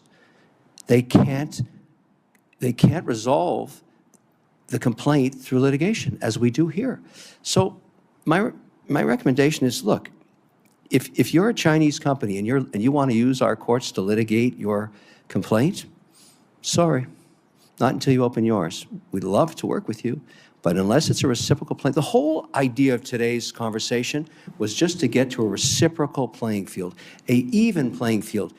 American companies have always been very competitive anywhere on earth when given a chance on a transparent and competitive playing field. That's not the case in China. I mean, we're all saying the same thing here. It's got to get fixed. And finally, here we are with tariffs being the excuse. But now I think she has to come to the table, and I hope it happens. And I'd like to see tomorrow morning 400% tariffs. So let's say there's the same company called WeatherTech, and they know Alibaba is selling in the United States of America to American consumers. They wouldn't be able to get money out of Alibaba right here? No, they can try. Sometimes it's a big enough case, they will take it down. Amazon, it's much better if you can prove that you own the IP. And, But they couldn't get any damages out of Alibaba, I doubt right? it. I have never heard of a case resolved to the satisfaction of the company that's making the complaint, ever. Now, there may be a case I don't know of, but the WTO is supposed to provide this platform. You find me 1 year since 2020 where there haven't been a plethora of complaints exactly like the one you've just detailed, and there's been no consequences. None. Zero. And the Chinese economy has done very, very well on the back of stolen IP and ripping tech off and using products at much lower price points that they've made themselves based on American IP. Look, it's got to stop. I mean, and I'm sure most Chinese people would love to compete. I mean, there's great Chinese entrepreneurs. They don't need to cheat and steal.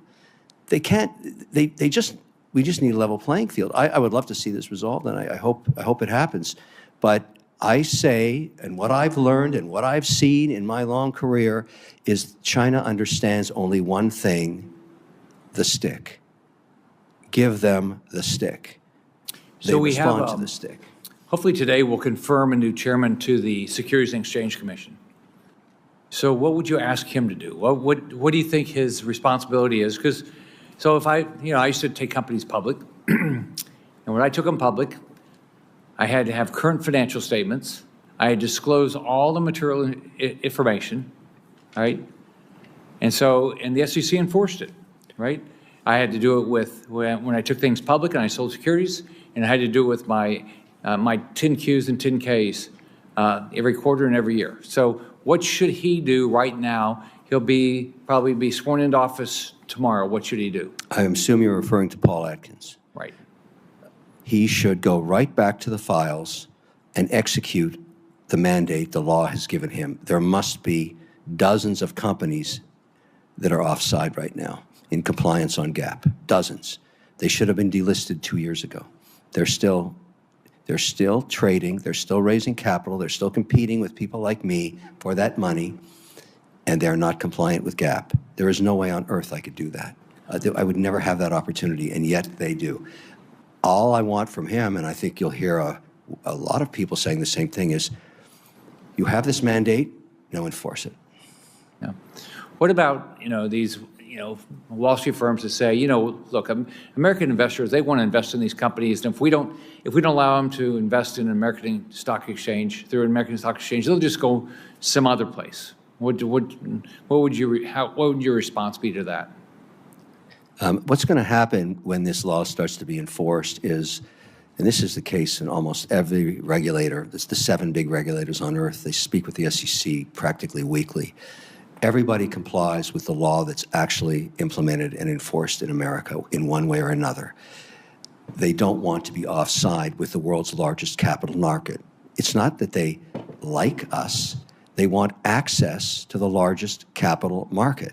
The reason the ADGM in Abu Dhabi doesn't want to get involved with companies that are not compliant with the SEC or whatever body it is in the U.S. is because they want access to the world's largest and most liquid capital market, and they don't want to ever be offside.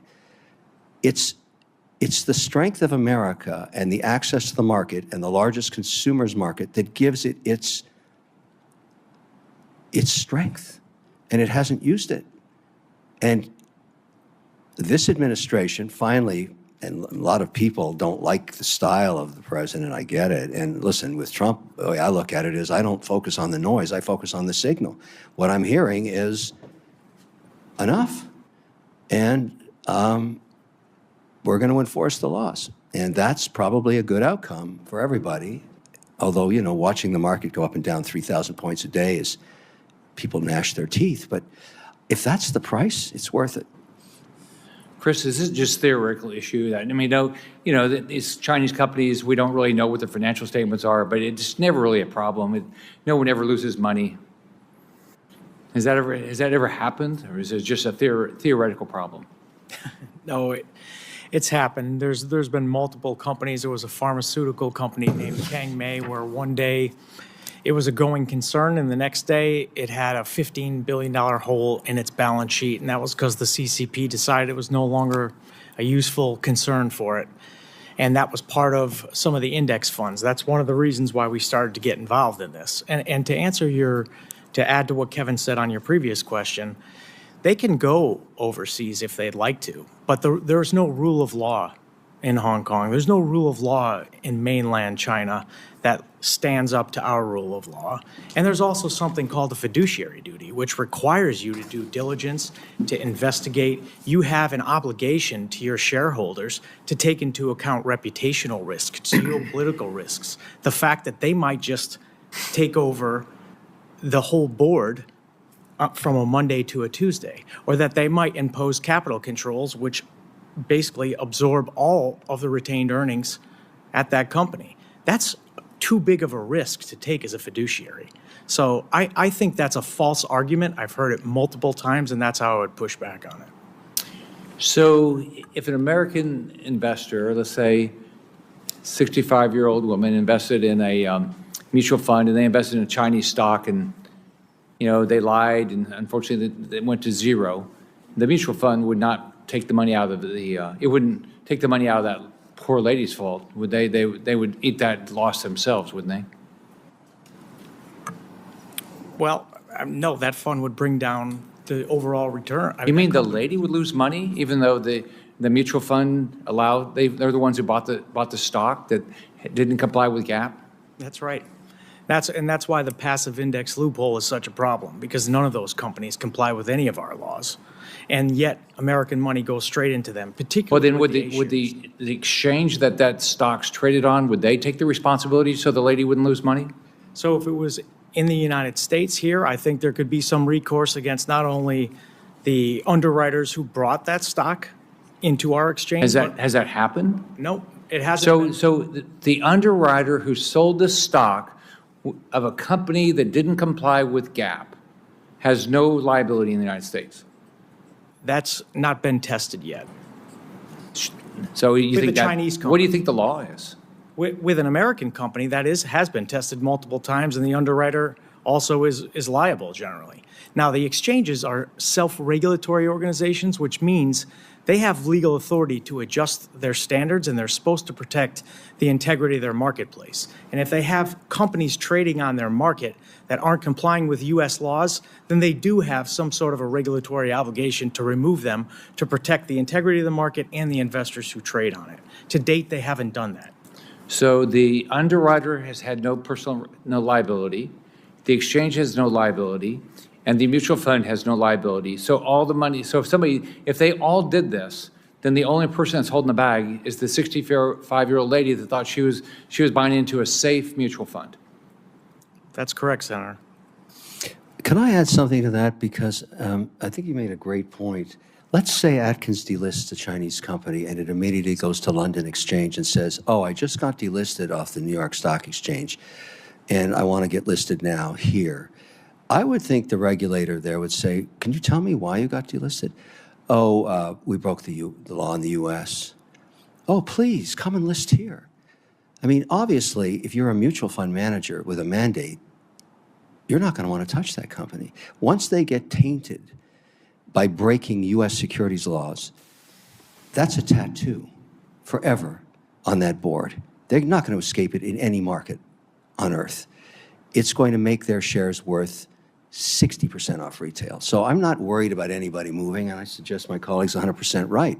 Once they get delisted for breaking the law, they are radioactive waste in financial services. So, Mr. Finter, so if you were the new FBI director, all right, I'll give you just something one Florida sheriff said to me. They said, we probably don't really need a whole bunch of help on any more bank robberies like we probably needed in the 30s. What we really need is help on these international scams, because we don't have any ability to deal with these international scams. What would your recommendation to the FBI be? Sir, I would recommend a reshuffling of resources to include treating these types of scams and frauds as transnational organized crime. At the moment, to some degree, depending where you are, but they're generally looked at as a white-collar crime.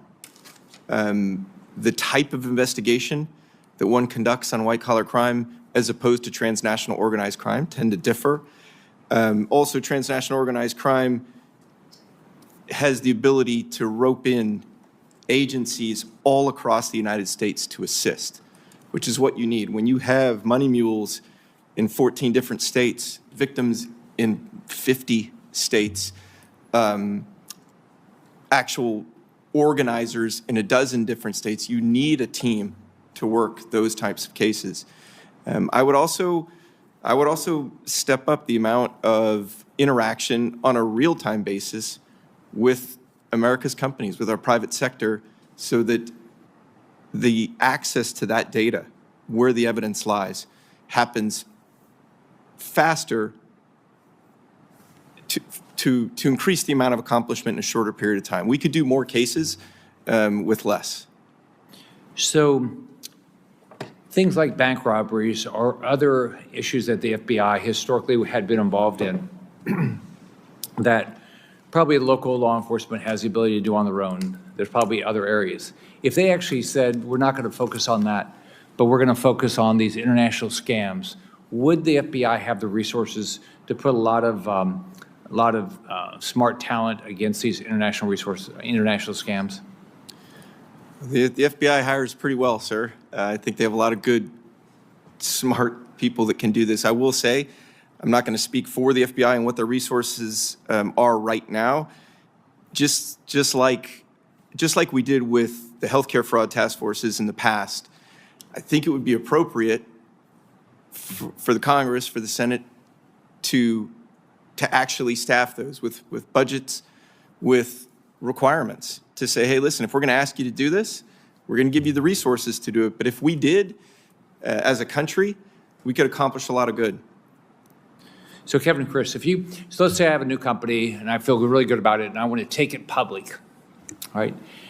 So why wouldn't I just pick, there's no real reason. I could pick any exchange in the world, right? Wouldn't be, what if would I have any discount if I said, I'm not going to do it here, I'm going to go and do it on the Indian Stock Exchange or the Hong Kong Stock Exchange or the Shanghai, stock exchange? Is there any reason why I will get more money and my trading will be clearly more liquid if I pick an American exchange?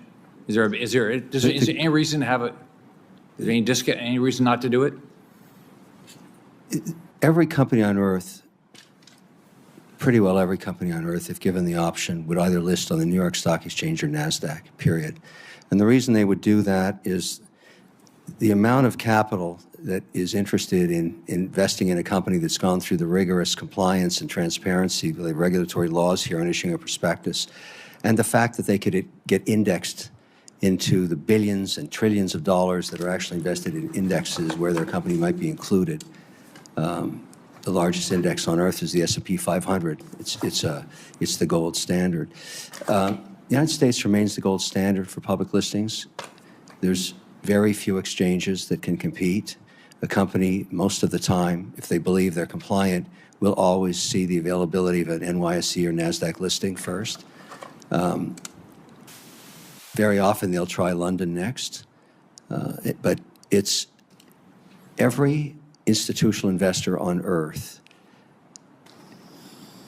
in one way or another, puts almost half their capital into one of those two exchanges. They are the largest on earth, and they're going to remain that way while the rule of law is transparent, and we have an appellate system, and we actually enforce these laws, because the American economy is actually based on confidence.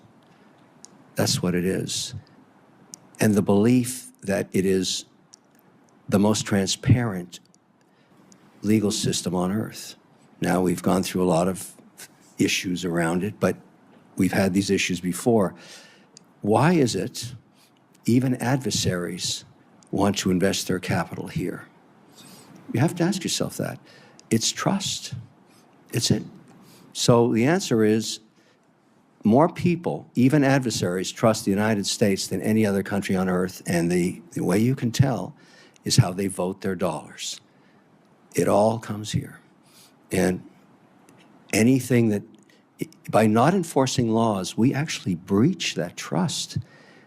We should be, when Atkins comes in here, he is the steward of these laws. His mandate is to enforce them, to show the world that he and his mandate and the country and the system and the exchanges can be trusted. Anybody that did not enforce those laws was hurting the American brand. That's what they were doing. And that's got to get fixed. You don't want to hurt the mothership, the American dream, the American brand. That it transcends partisan politics or any generation. It has to be maintained. And the way you do that is you enforce these laws. So I'm very hopeful that you're right, that we're going to see a lot of these delistings, and I'm looking forward to it. And they can do the right thing and do like I have to, comply. Pay for that compliance. Hire a firm. Pay the millions it costs to stay listed. And I'm happy they'll do that because I'm happy to compete with them. Hi. Ranking Member Gillibrand.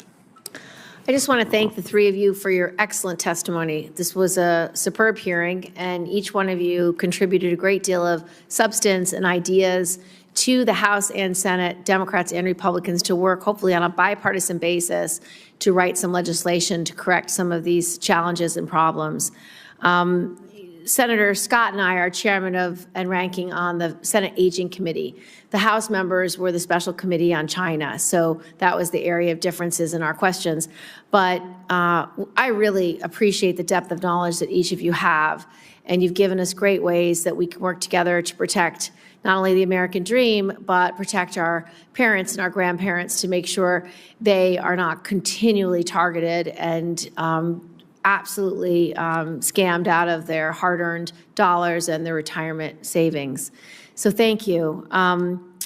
I think that your recommendations, Mr. Finta, with regard to resources, with regard to collaboration with local law enforcement, with regard to creating specialized commissions to do this work is very wise and thoughtful.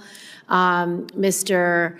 Iacovella, I really appreciated your recommendations with regard to how we keep security firms safe, how we keep investments by our states to be protected and good investments. I think your insights in that is extraordinarily helpful. And I think, Mr. O'Leary, your insights with regard to how we incorporate, how we have laws that protect U.S.-based companies, how we allow for U.S.-based companies to compete worldwide is very important.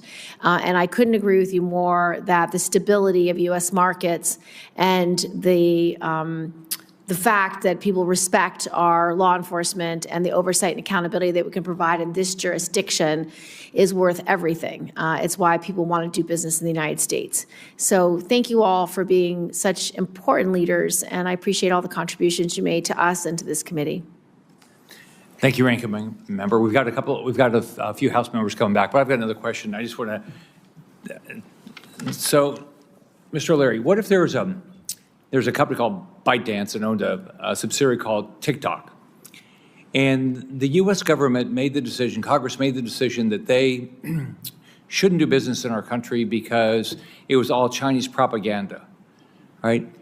And they were required to sell. Now, if that happened, it would be whatever the free market would be, they would sell at some price, whatever that price is, right? But what if the government of China had the right to say, no, you can't sell it? And so what happens, what's the spread? Now, what would be the spread probably in a value of something like that if you say, you can't do business, you got to shut down in America for the parent company, for TikTok, or you can go sell to the highest bidder? What would be a range, and would that be a material disclosure that was not made by the underwriters, required by the SEC, enforced by an exchange? Yeah. TikTok is the most unique situation in American corporate history because I don't recall ever a company having a law written specifically because of the way it operates. I mean, I've never seen anything like it, and I don't think in history we've had anything like this. Not only did Congress pass a law specific to it, but the Supreme Court ruled 9-0 in further definition and resolution about exactly was intended by that law. However, it has 7 million American businesses operating on it, generating somewhere between 15 and 17 billion of revenue. And in a commercial environment, that's of interest to many investors, including me and others. And this is the first time I've ever seen a private equity deal, basically, where the actual deal terms are written into a law from Congress and the Supreme Court. I think that's absolutely unique. And now everybody's trying to interpret what these laws are to actually do this deal. We've now given a new 75-day period. I doubt there'll be another one, but I think there will be a deal done according to the law because there's value there and markets clear at whatever price it has to be. I've heard estimates of as low as 20 billion without the algorithm, as high as 40 with it. So who knows? Apparently, it's pretty clear to me today, after what I've listened to, that there'll be no algorithm in the deal. So, but it's clearly a change in value, right? Yeah, but you know, it'll be open price. The great thing about American capital markets, it's an open price discovery. Once the rules are placed in place and the investors are there, it's going to be negotiated based on whatever the clearing price is. And I think that would be an orderly way to get this thing done. I mean, I would prefer to see it, and I think it would be better for our markets to have the competition of this social media platform as long as it was operating in compliance with the law. But, you know, I just have never seen anything like it, and I think for me, it's a legacy deal of a lifetime.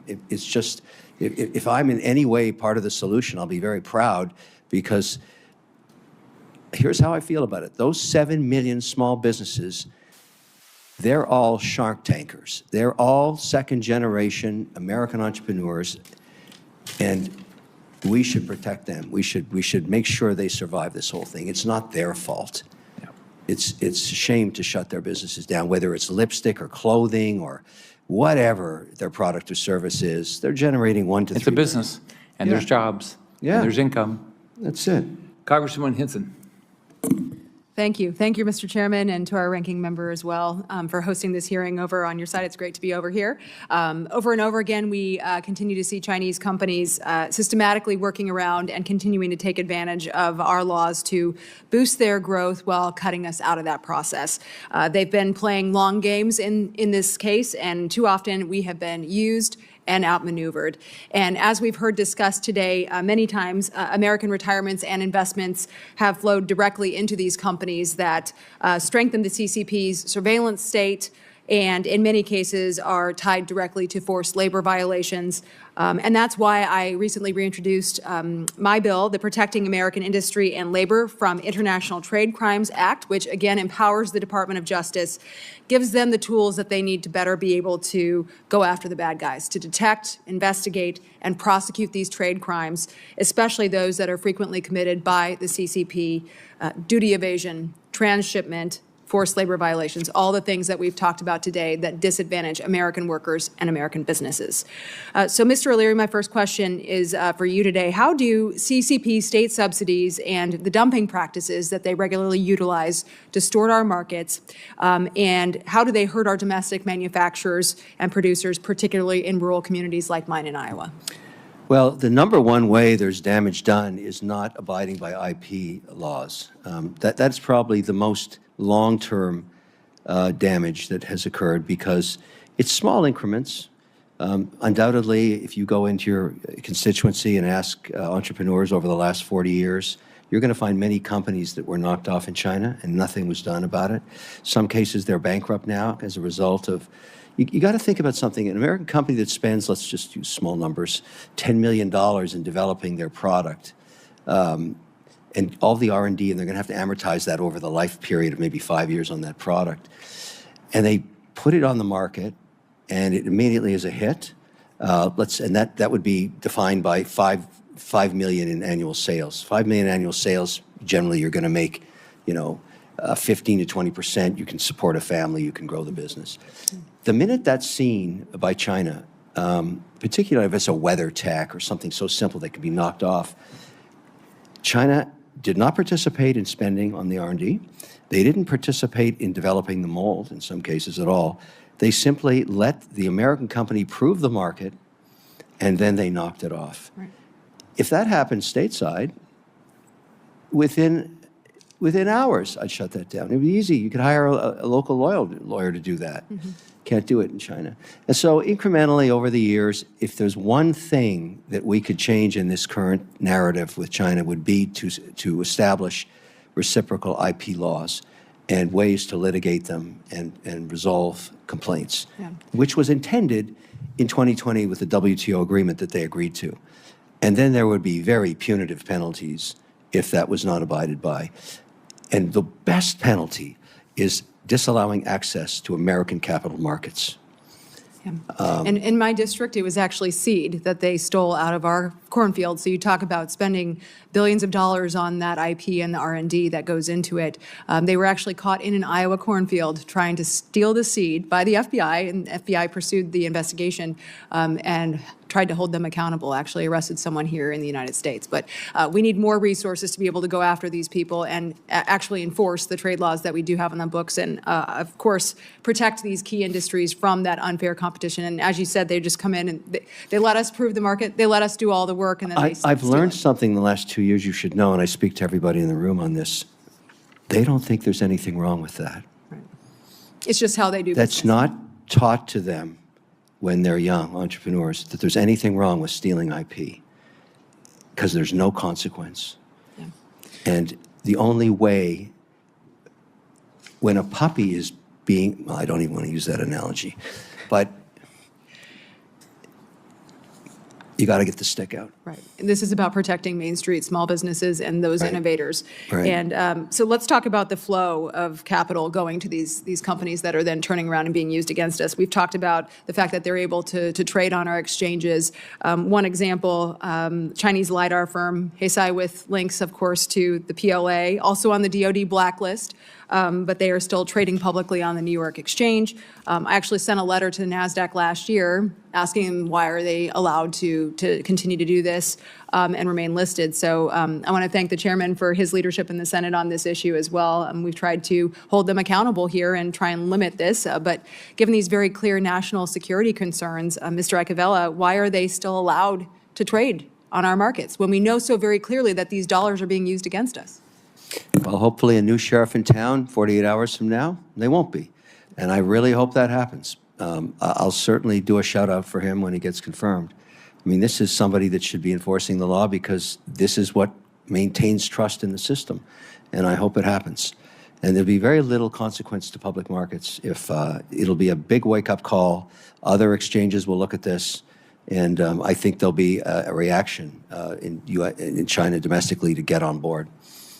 Mr. Iacovella, did you have anything you'd like to add there too, since we were talking about it? No, I think Mr. Atkins will enforce the Holding Foreign Companies Accountable Act and the Accelerating Holding Foreign Companies Accountable Act, and we will have a real understanding of what the audits were supposed to be during the period when China was on lockdown and supposedly the PCAOB went over there and conducted audits into their auditing firms. There was a number of state secret privileges that prevented them from doing what they needed to do. And I think that Mr. Atkins isn't going to tolerate that. And hopefully, these companies that have been on for almost 2 years now that are non-compliant will start to be removed. And it's possible that the exchanges are seeing the wind shift and that they can take their own regulatory action and get these people off the exchanges because there's no reason for them to have access to our capital markets. Thank you. Mr. Chairman, thanks for the indulgence. I yield back. Congresswoman Tokuda. Thank you, Mr. Chairman, and thank you for your patience while we were voting on the House floor. You know, over 73 million Americans across the country, predominantly seniors, depend on the Social Security Administration services.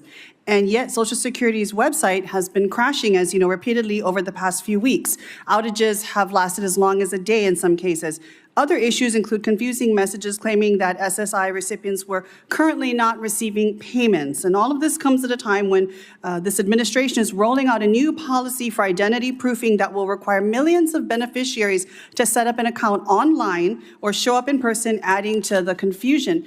Now, we know why this is happening. In the past few weeks, Elon Musk and Doge have cut over 7,000 jobs from the Social Security Administration and are planning more, including a 50% cut to the agency's technology division responsible for its website and other online platforms.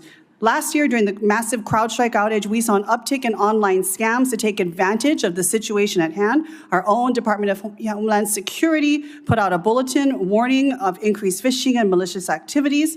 My concern is that DOJ's reckless efforts to cut Social Security's technology division and roll out sweeping new policies that require seniors to go online are creating that same opening for scammers to take advantage of seniors and threaten their hard-earned benefits.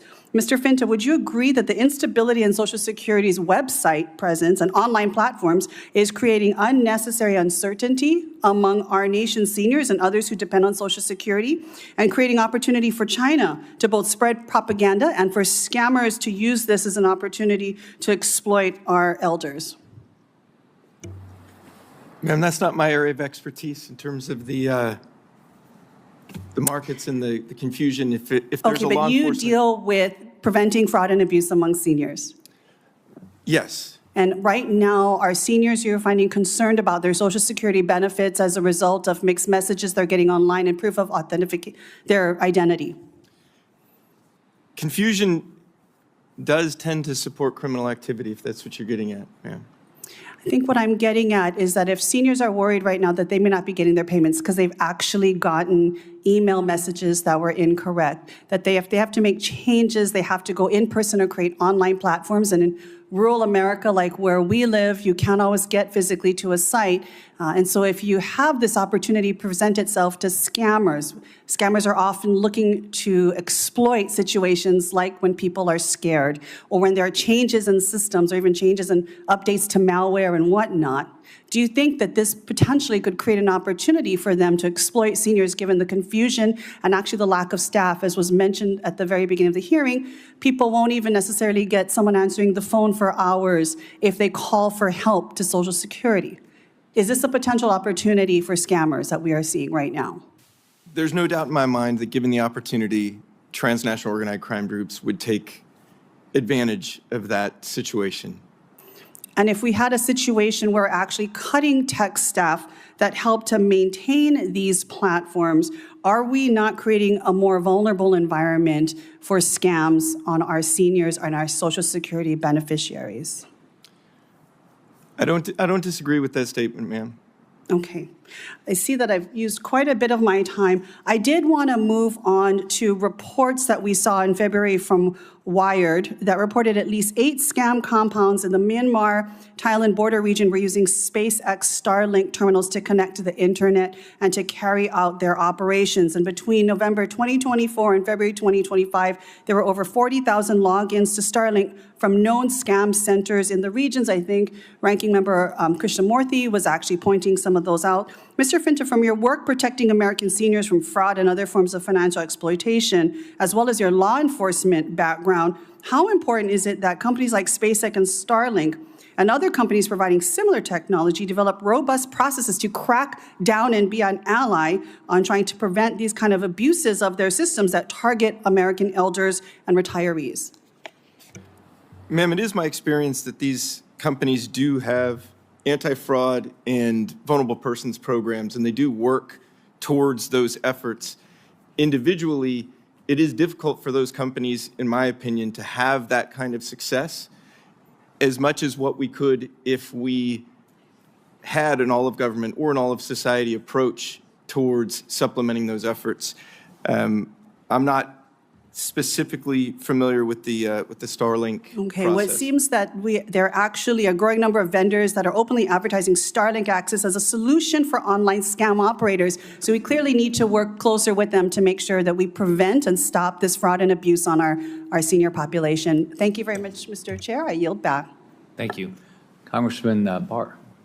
Thank you, Mr. Chairman. And Mr. Chairman, thank you for this unusual, unique, but very important bicameral hearing, I think, which underscores the threat that we face here. In February, President Trump issued the America First Investment Policy Memorandum that directs federal agencies to address outbound investment into China. Congress has been focused on this issue in multiple Congresses, and in this Congress, I've introduced the Fight China Act, formerly known as the COINS Act, to prevent outbound investments into Chinese military and surveillance companies. The Fight China Act also aligns with the President's memorandum by taking both an entity-based approach and a technology-based approach. This is important because sanctions do provide a multilateral effect, but not all civil-military fusion happens with just listed entities. We've seen quite a bit of venture capital and private equity flows into private, non-listed entities, and therefore a technology focus is important. Mr. Icavella, can you discuss why a law that prohibits U.S. outbound investment into both specific entities is needed, but also clearly defined technologies of national security concern? Why is that second piece so important? Thank you for the question, and we supported your legislation, and we like the approach that you've taken because we always thought that you can turn up the dial on specific companies, but you needed to attack the entire sectors that are posing a national security threat. And there's more than just public capital, as you said, that's going over there. It's private capital, venture capital, private equity, and public capital that's going over there. But what's even more of an issue is that you have companies that are subsidiaries of subsidiaries of subsidiaries, and maybe the parents on one of the DoD lists or the entity list, and you can't get to them unless you prohibit the sectoral investment in those Chinese companies. And so I appreciate your approach. I think you've threaded the needle there, and we strongly support it. We want to give the private sector the red light, green light approach, but we think we can get at this problem and accomplish that by clearly defining the technologies of concern. Mr. O'Leary, the Fight China Act, this bill that I've introduced, requires the Treasury Department to regularly review whether companies on U.S. government blacklists, such as Commerce Export Controls, sanctions, DoD lists, whether they should be added to this Treasury CMIC list, the investment blacklist for Chinese military industrial firms. List coordination is necessary to ensure we treat entities consistently. Can you touch on how alignment within these various government prohibitions of Chinese entities eases the compliance burden for U.S. firms to determine whether or not they can invest in China? Yeah, I mean, that's one of the great challenges. You don't want to go through the cost of starting a deal or an investment and doing the diligence on it, only to find out that it's going to breach this law. And so it's almost like a CFIUS issue. You don't know the outcome till you test it. And so if there was a better way to do that where, particularly in a larger transaction, where they could just come to staff and say, look, we want to invest $1 billion in this thing. Is it going to pass or not? Or do we actually have to test it? Yeah, and we have a provision in the bill that would allow for that guidance for investors. That would be the very best thing to do, because then on a no-names basis, you can just go in and say, look, there's a very material transaction. If you're not okay with it, just tell me now. Because nobody wants to, burdening it with litigation, which has been a problem lately, is not the answer. Just yes or no. Right. That's much easier. Yeah, and I think we threaded that needle by not having kind of a reverse CFIUS, but it's a clear red light, green light system there. Mr. Icavella, in your testimony, you refer to passive index loophole and state that there are more than 2,000 U.S. mutual and exchange traded funds that have $294 billion invested across Chinese stocks and bonds.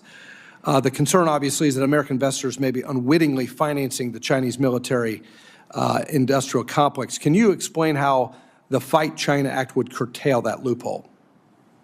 I think the Fight China Act would go a long way to curtailing the loophole, but I also think that there needs to be a straight prohibition, because what you'll find is that New York lawyers are going to come down here and they're going to try to create loopholes to the loophole, and they're going to interfere with what it is that you're trying to do, which is very novel, in stopping our money from going and funding the Chinese Communist Party's technological and military rise, as well as their funding of the surveillance state, which aids and abets the internment of Uyghurs. So I think that your bill does a lot, and I think that it goes a long way, but it needs to be much broader because the CCP owns a stake in everything.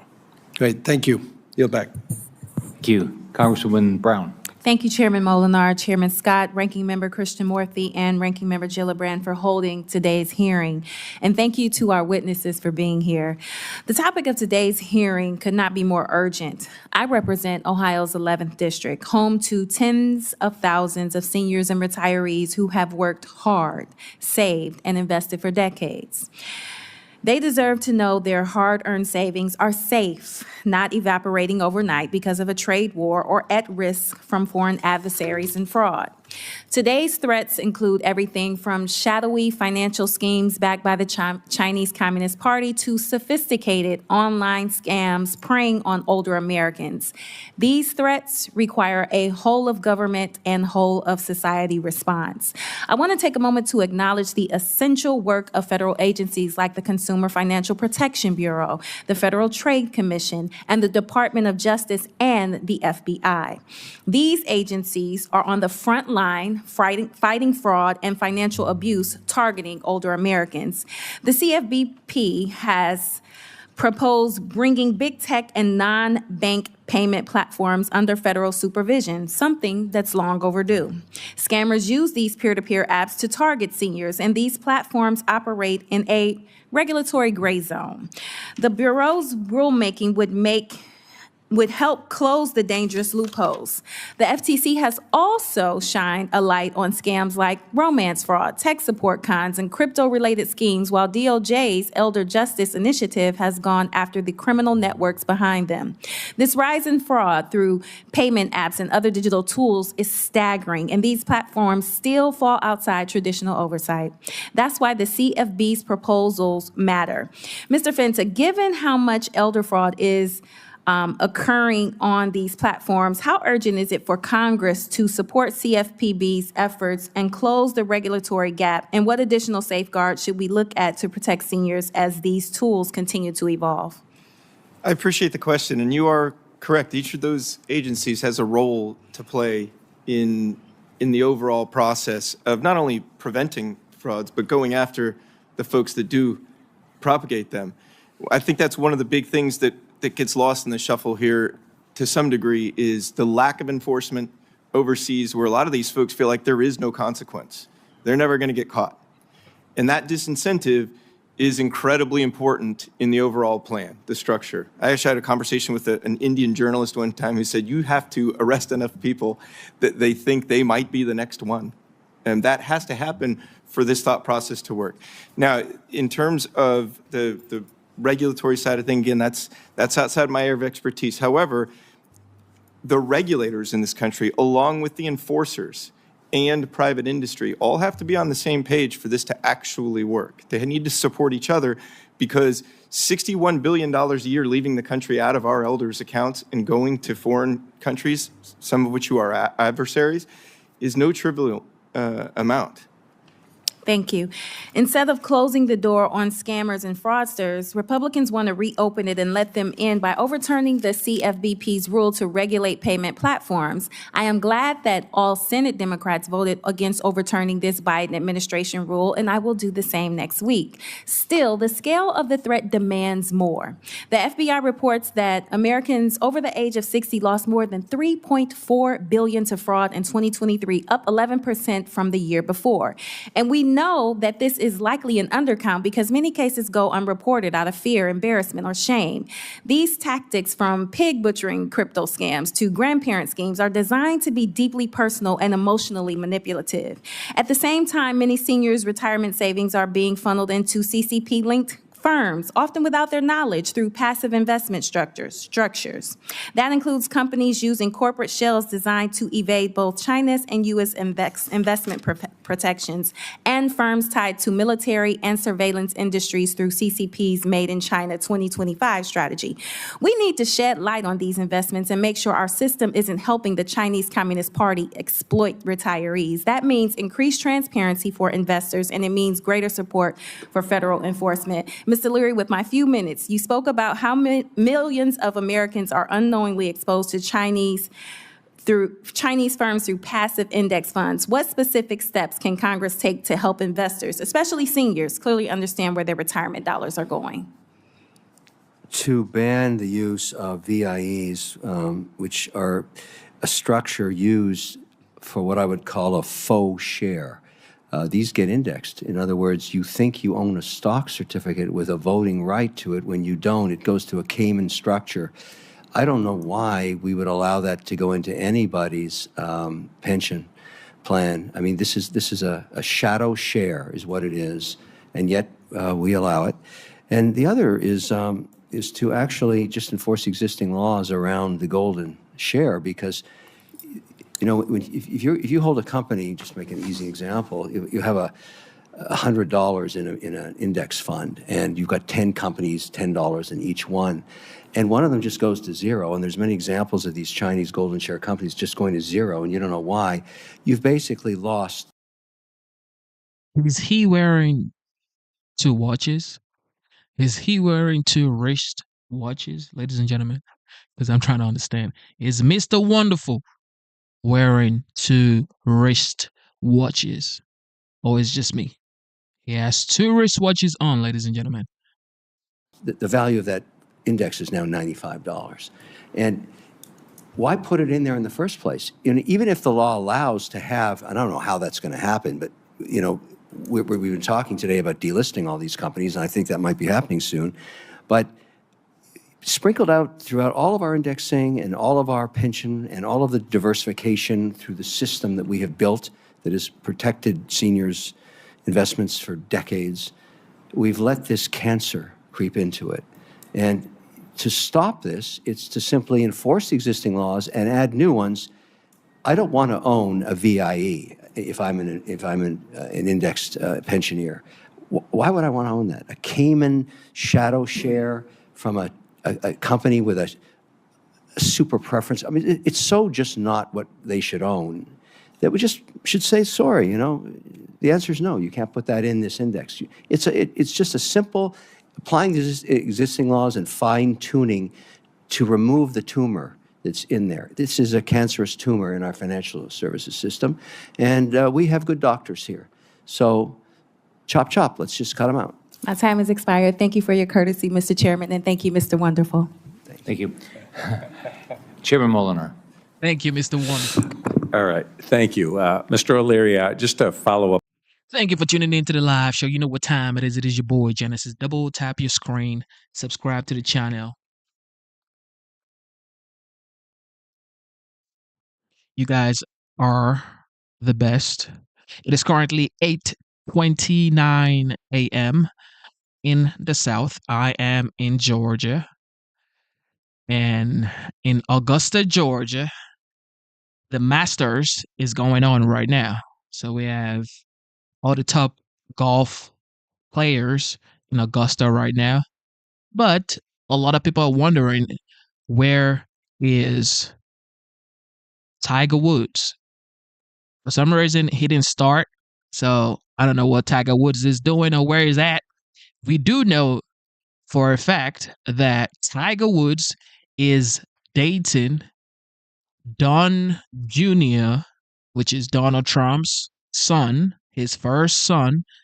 Tiger Woods is dating Donald Trump's son, ex-wife. So maybe I don't know. But Tiger Woods is not at the Masters, ladies and gentlemen. He's not playing the Masters. I guess he's having a good time with Don Jr.'s ex-wife. It is what it is. It ain't fair, but it is what it is.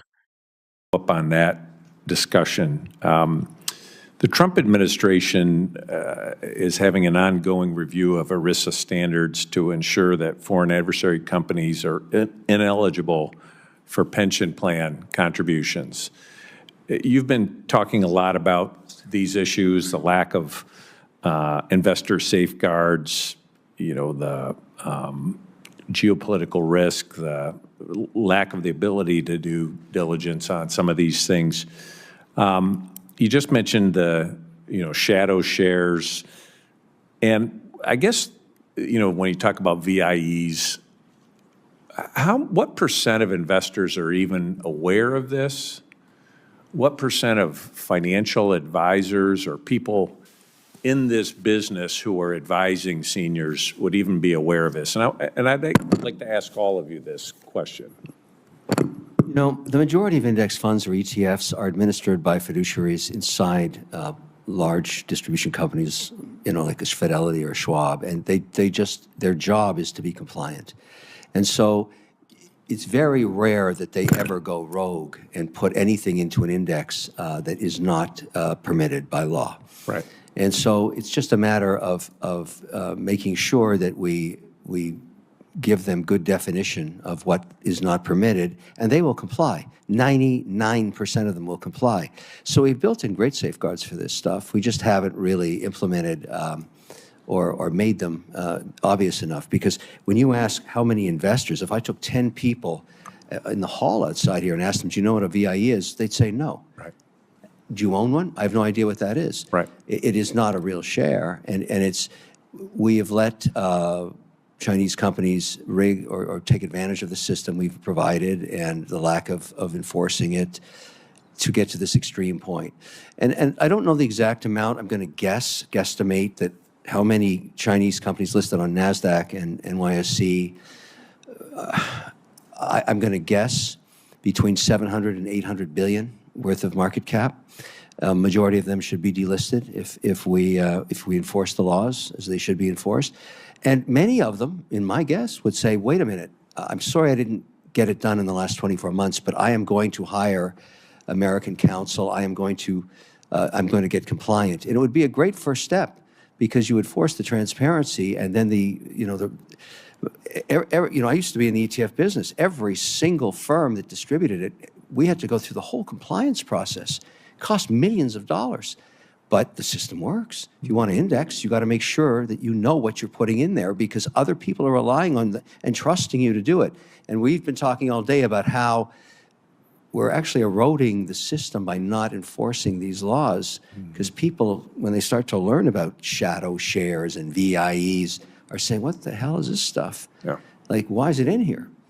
But I guess what I'm wondering is, let's say, you know, I'm someone who has an account at Fidelity or some other, and I go to my financial advisor and I'm trying to get advice on this. Would they even know VIEs? Would they just simply say this is? No, they rely on their compliance departments.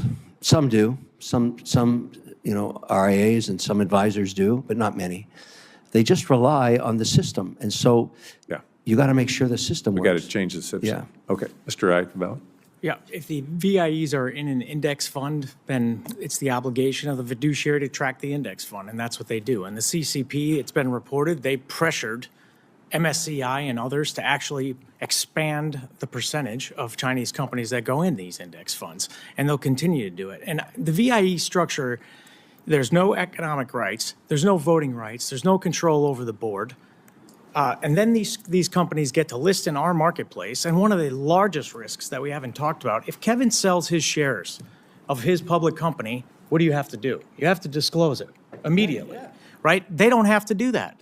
A foreign insider can sell all of their shares in the company from day one to day two, and you're not going to know about it until the stock price just keeps going down as information leaks out. Who gets harmed by that? Thank you. I yield back. Congressman Stanton. All right, thank you very much, Chairman Scott and Ranking Member Gillibrand, and of course, Chairman Molinar from the House side, Ranking Member Christian Morthy. This is a very important hearing. I'm glad that you made the time to host us here today. I represent the state of Arizona, which the state that has the unfortunate distinction of having the highest rate of elder fraud in the United States of America. In 2022, more than 3,500 Arizonans were scammed out of $82 million. That's just the scams we know of. Many seniors never report that they have been victimized. The United States government has identified that organized crime in the People's Republic of China are some of the most sophisticated perpetrators of financial fraud. In fact, according to the UN, the majority of pig butchering scams where fraudsters take their time to earn the trust of the victims and dupe them into sending increasingly larger amounts of money are perpetrated by these Chinese criminal networks. They prey on fear and isolation. They pose as investors, promising lucrative returns, tech support, law enforcement, romantic partners, friends, and family members. And Thanks to the increased use of AI, which can mimic human voices, these scams are becoming more elaborate, more convincing, and harder to detect. The federal government needs to do more in coordination with our international allies to crack down on these criminal enterprises and protect seniors. Mr. Finta, you have spent 2 decades at the FBI working on transnational organized crime. You testified here this morning that U.S. law enforcement does not have the resources to effectively pursue complex transnational elder fraud cases. You may have already covered this, but cover it again. It's worth covering again. Give us a better description of the resources that the Elder Justice Task Force needs now more than ever, especially as law enforcement tries to keep pace with criminals' use of AI and other evolving technologies. I appreciate that. And I would like to clarify that the FBI, HSI, Secret Service, IRS, CID all have very capable agents who can and do these investigations on a regular basis. The issue there is the volume. It's the number. And while you're working a 18-month, 24-month investigation, during that time, there are thousands and thousands and thousands of people all being scammed and defrauded during that time frame and losing their life savings. So it's not that it is beyond our capability, it's beyond the resources in terms of the fire hose in the face of these investigations. And yes, if the individual agents and officers and investigators are working these cases, as you work it, you gain more intelligence, which means you need more subpoenas, which you need more time, and you need more analysts, and it grows like that giant spider web that you always see on the wall in TV. The issue here is the aggregation of those cases, essentially with the private sector, to grow those cases quickly and effectively so you can do more of them to provide that disincentive. I don't think we're going to be able to wrest our way out of this problem, but I think it's a giant factor that could contribute to reducing it over time. Okay, I appreciate the point well made. These last few days have been incredibly volatile with the stock market down more than 10%. With the change in tariff policy, it's coming back up today, thank goodness. But especially for our seniors who may be living off their retirement accounts, that volatility is scary. And fear is something the scammers prey off of. As fear grows, scammers will find easier targets. As retirement accounts shrink, scammers will land harder blows. Mr. Icovella, can you speak to how fraudsters, how they target American retirement accounts, and how falling victim to one scam will too often make you a target for the next one? Yeah, that's exactly right, Congressman. One of the things I'd like to follow on what Mr. Finta said is that the public-private partnership in this area is crucial. We need to be able to tell the government exactly how we're being attacked, who's attacking us, and what different sophisticated technologies they're using and methods that they're using in order to get at our customers, because it's our customers who they're attacking. They get in their emails, they reset rules in the emails, they redirect things so people don't even understand what's happening, and it even looks like to our membership that it's coming from their customers. Yeah. Then once the customer is scammed, people know about it, and somebody else comes in who probably was part of the scamming and says to them, hey, if you just pay me $1,000, I will help you to try to recover some of the funds that just left the country. That's the first piece. And then it just drags on for a little while longer. Then you get another 1,000, another 1,000. Before you know it, they're out another $10,000 or $15,000 by the same people, and they don't get their money back, and they've been scammed again. And that's exactly what you're talking about follow-on. All right, thank you very much. Look like Mr. Leader may have a, were you going to jump in and answer on that as well? Okay, I yield back. Thank you. Thank you. I'd like to thank everyone for being here today and participating in this incredibly important discussion on the threats posed by the Chinese Communist Party on U.S. investments. Here's the takeaway for everyone, especially American seniors. Make sure your dollars are not invested in Communist China. I look forward to continuing to work with members across the aisle and down the dais on this very important topic and hope that today's hearing will resonate with the millions of Americans approaching retirement to take action today to make sure their hard-earned money is safe. If any members have additional questions for the witnesses or statements to be added, Their hearing record will be open until next Wednesday at 5 p.m. Thank each of you. Thank you for tuning into the live show. You know what time it is. It is your boy Genesis. Welcome, welcome, welcome. Yes, that was the hearing from Kevin O'Leary. And of course, he supports the tariff 100%. He supports the tariff 100%. But with that being said, thank you for tuning into the live show. Instead of looking for perfection, seek for consistency. Never give up on yourself. Never give up on your dreams. Never give up on God. Believe in yourself. Believe in your dreams. And believe in Almighty God, okay? You know what? Let's see updates before I let you guys go.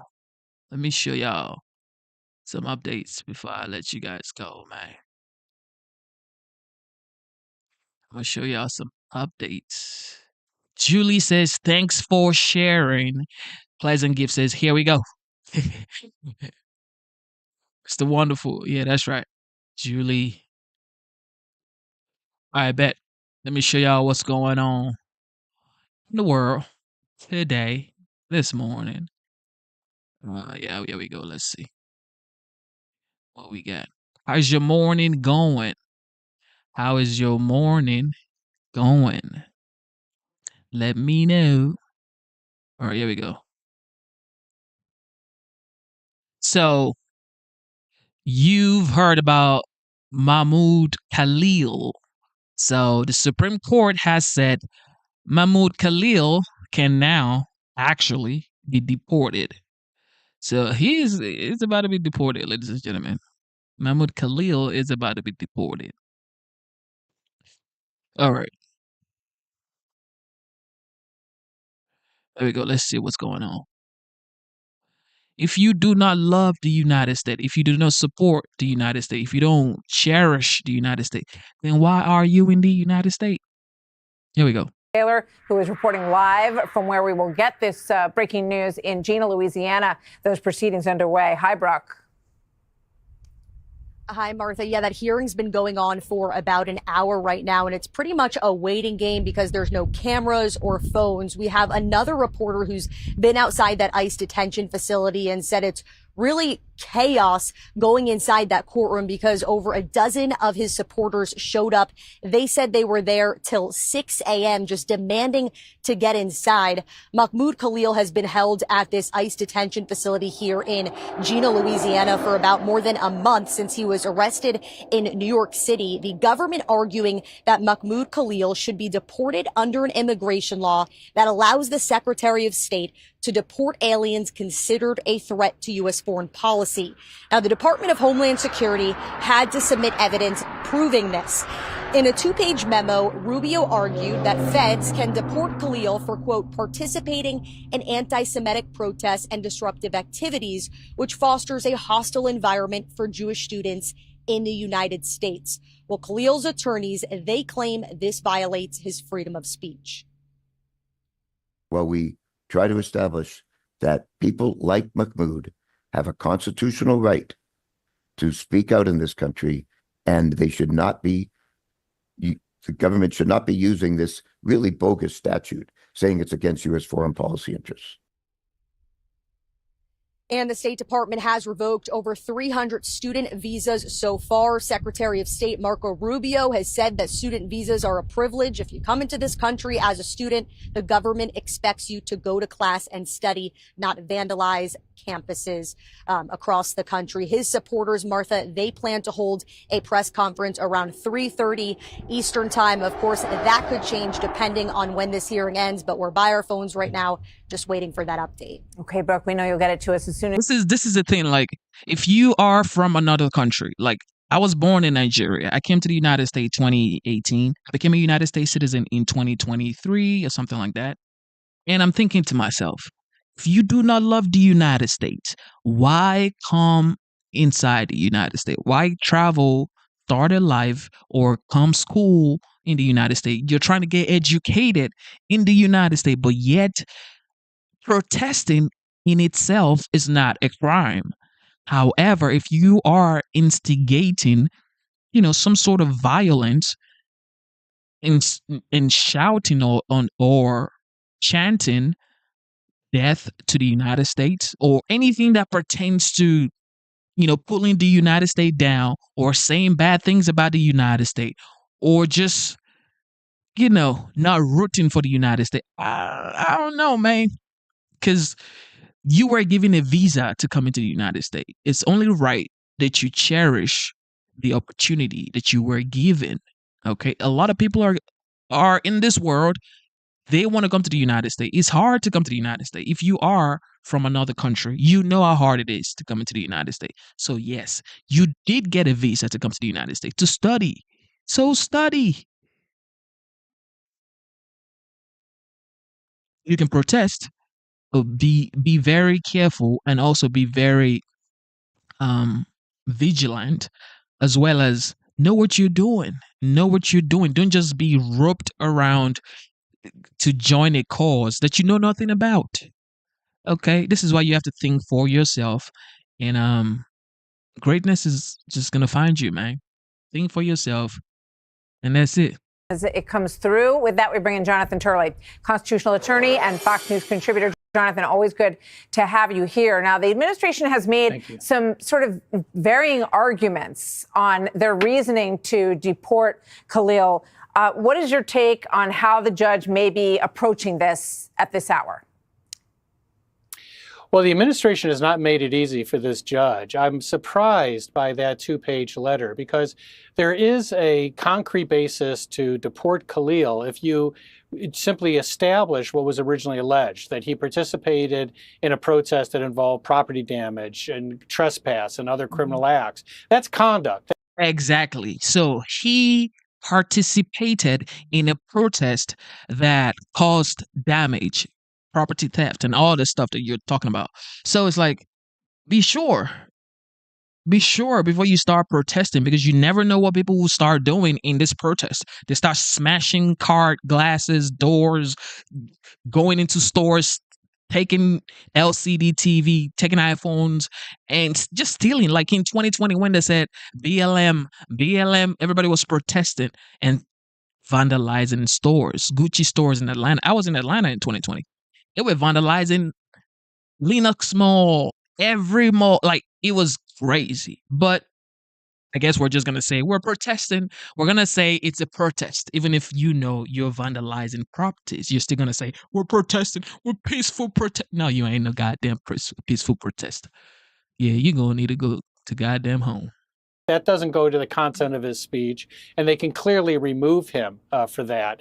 The letter instead focuses more on his views, and that's putting it in a very difficult light for this judge and balancing what are legitimate free speech concerns against the power of the administration. Now, where his counsel, I think, is going to have a hard time is, as you just heard, they said, we don't think this statute should be used. Well, the statute is going to be used, and this immigration judge is not going to say it can't be used.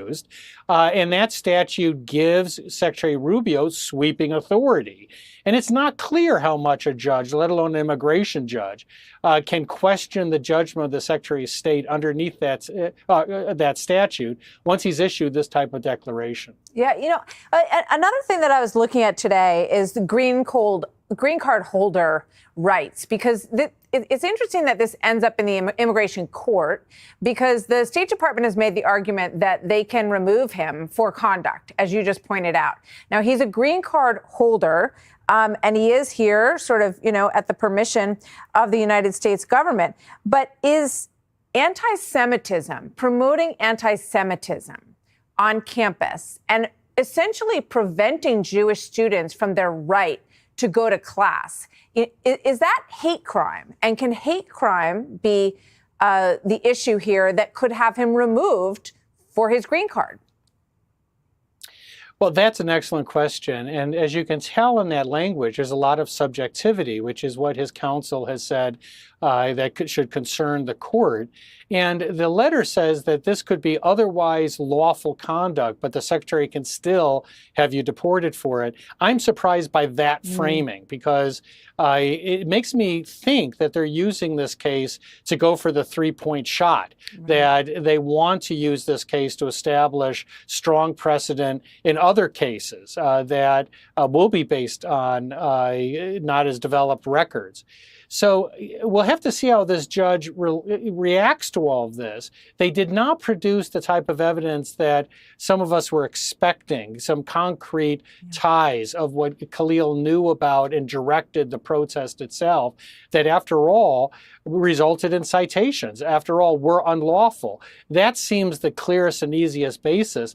I think the administration wants to establish a broader principle here to say, you might not like this law, but it gives Secretary Rubio sweeping authority, and we just used it. Yeah. So it sounds as if you're making the argument that the administration attorneys are almost overcharging and that they're shooting it for too much of an umbrella prosecution in a sense here, and that they would have been smarter. Well, we'll see what the judge decides, right? But just looking at it from as we wait for this to go much more pinpointly at conduct, anti-Semitism, potentially a hate crime to prevent Jewish students from feeling safe on the campus might have been a cleaner way to pursue this. Right. They also have statements that they say were omitted or facts omitted from his original application. I tell my students in litigation all the time, the old adage, aim small, miss small. And this ain't that. I mean, that letter is basically saying we can deport people for otherwise lawful conduct if the secretary believes it is harmful or threatening to our national security. That's the whole Megillah, and they want to establish it. Maybe they view this as their strongest case to do so. Maybe. We will see what the judge says, and it will set some sort of precedent here because they have a number of other students who they have also in the same position that they're hoping to remove based on basically violating their right to be in the country on a student visa. Thank you for tuning into the live show. You know what time it is. It is your boy, Genesis. Okay, I just saw a comment by Boogie. Boogie says, damage to property, not protest. And speaking of the people who have green cards, they don't have rights, just privilege. So it's saying if you have a green card, you don't have the same right as a United States citizen. Because when I had a green card, I couldn't vote. I just voted because I became a United States citizen about 3 years ago. So if you think about it, if you have green card, like your 2 years green card or your 10 years green card, it's fine. It's like, yeah, you have a green card. However, you're not a citizen. Okay, you're not a citizen until you naturalize, until you complete the process of naturalization. That's when you become a citizen. And and there are laws in the land. There are things that you do that you could get a slap on the wrist. There are things you do that you may not get a slap on the wrist. It may be tougher than that. So just be careful, man. Here with reaction, the White House Deputy Chief of Staff for Policy Advisor Stephen Miller is with us. So the claim is, and Hillary made this claim and many others, 69 million married women won't be able to vote if they took on the name of their husband, that they will disenfranchise American voters, and it's voter suppression. By the way, this is an 84-16 issue in terms of the polls. Voters want ID, signature verification, chain of custody controls, updated voter rolls. They want partisan observers watching the voting all day, the vote counting all night. That brings integrity to the process and confidence in results. Why would you be against it? The only reason, Sean, you would be against any of that is if you wanted illegal aliens to vote and to vote in incredibly large numbers. So let's just deal with all of this BS right now. Every other country in the world of any note requires an ID to vote. The notion that Democrats are pushing that married women, who, by the way, are a Republican voting demographic, cannot get ID could be one of the dumbest talking points I have heard in my entire life. As you said, the Real ID Act creates an ID that you can get at the DMV that demonstrates you're a citizen. Democrats want illegal aliens to vote. It's why Joe Biden and his administration gave millions, we verified this now, millions with an M, of illegal aliens social security numbers. And once you have a social security number, it is incredibly easy to vote, to collect welfare, to get free government benefits, to participate in every aspect of American life. This isn't a mystery. They want illegals to steal elections, Sean. All right, Stephen, what you're saying echoes exactly what Doge found, because not only did millions of illegal immigrants they aided and abetted into the country by Biden and Harris, then they get let's see, social security numbers that they obtain. Then they get voter ID. Many of them apparently voted, according to Doge, in 2024. And Elon Musk is saying it may be the biggest scandal of all time. And it's not a loophole, but, quote, a deliberate system. Non-citizens file for asylum, get work authorization. Then that automatically triggers the social security number. And from there, you get your driver's license. And from there, you get to vote or register to vote. And it was by design. That's their belief. It is absolutely by design. You've summarized it for your audience perfectly, Sean. This was not a loophole. The Biden administration, Secretary of Homeland Security, Alejandro Mayorkas, devised a scheme to fly illegal aliens into the country and then to escort them en masse across the border by the millions, and to give them something known as parole, which gives them a work permit, which gives them a social security number, which gives them access to the voting booth. This was the plan all along, to get them here illegally so they can get free government benefits, get hooked to welfare, and be able to participate in American elections. This was an attack on democracy by the Democrat Party. It's the same attack that we see, Sean, when you have California, a sanctuary state, that is refusing to turn over even illegal alien criminals and gang members to ICE. So these are illegal aliens in California who have been arrested by California police, by California law enforcement for serious crimes, for crimes against children, for felonies, for crimes that threaten public safety, and they are refusing to hand these criminal illegal aliens over to ICE. Instead, they're freeing them back into the cities to offend and offend again. By any definition, what California is doing is criminal. It is a violation of our laws. It is one of the most heinous things that I have seen in my entire life in Washington. But think about this, Stephen Miller, you go down to the border, and if you were to assist known illegal immigrants and, let's say, transport them, are you aiding and abetting law breaking? Wouldn't you get arrested? Wouldn't I get arrested? Wouldn't anybody watching the show get arrested? Yes, in fact, you would do significant jail time, particularly under the policies of this administration. By the same token, if you, as an American citizen, put, say, a child into the back of a truck and drive them across straight lines, you'll be prosecuted for child trafficking. The Biden administration itself, the actual government of the United States, trafficked 500,000 children into this country and helped them to disappear. That is criminal. And back to the point about sanctuary states and sanctuary cities, there are laws against harboring. There are laws against evading authorities. There are laws against smuggling, laws against concealing, laws against obstructing justice.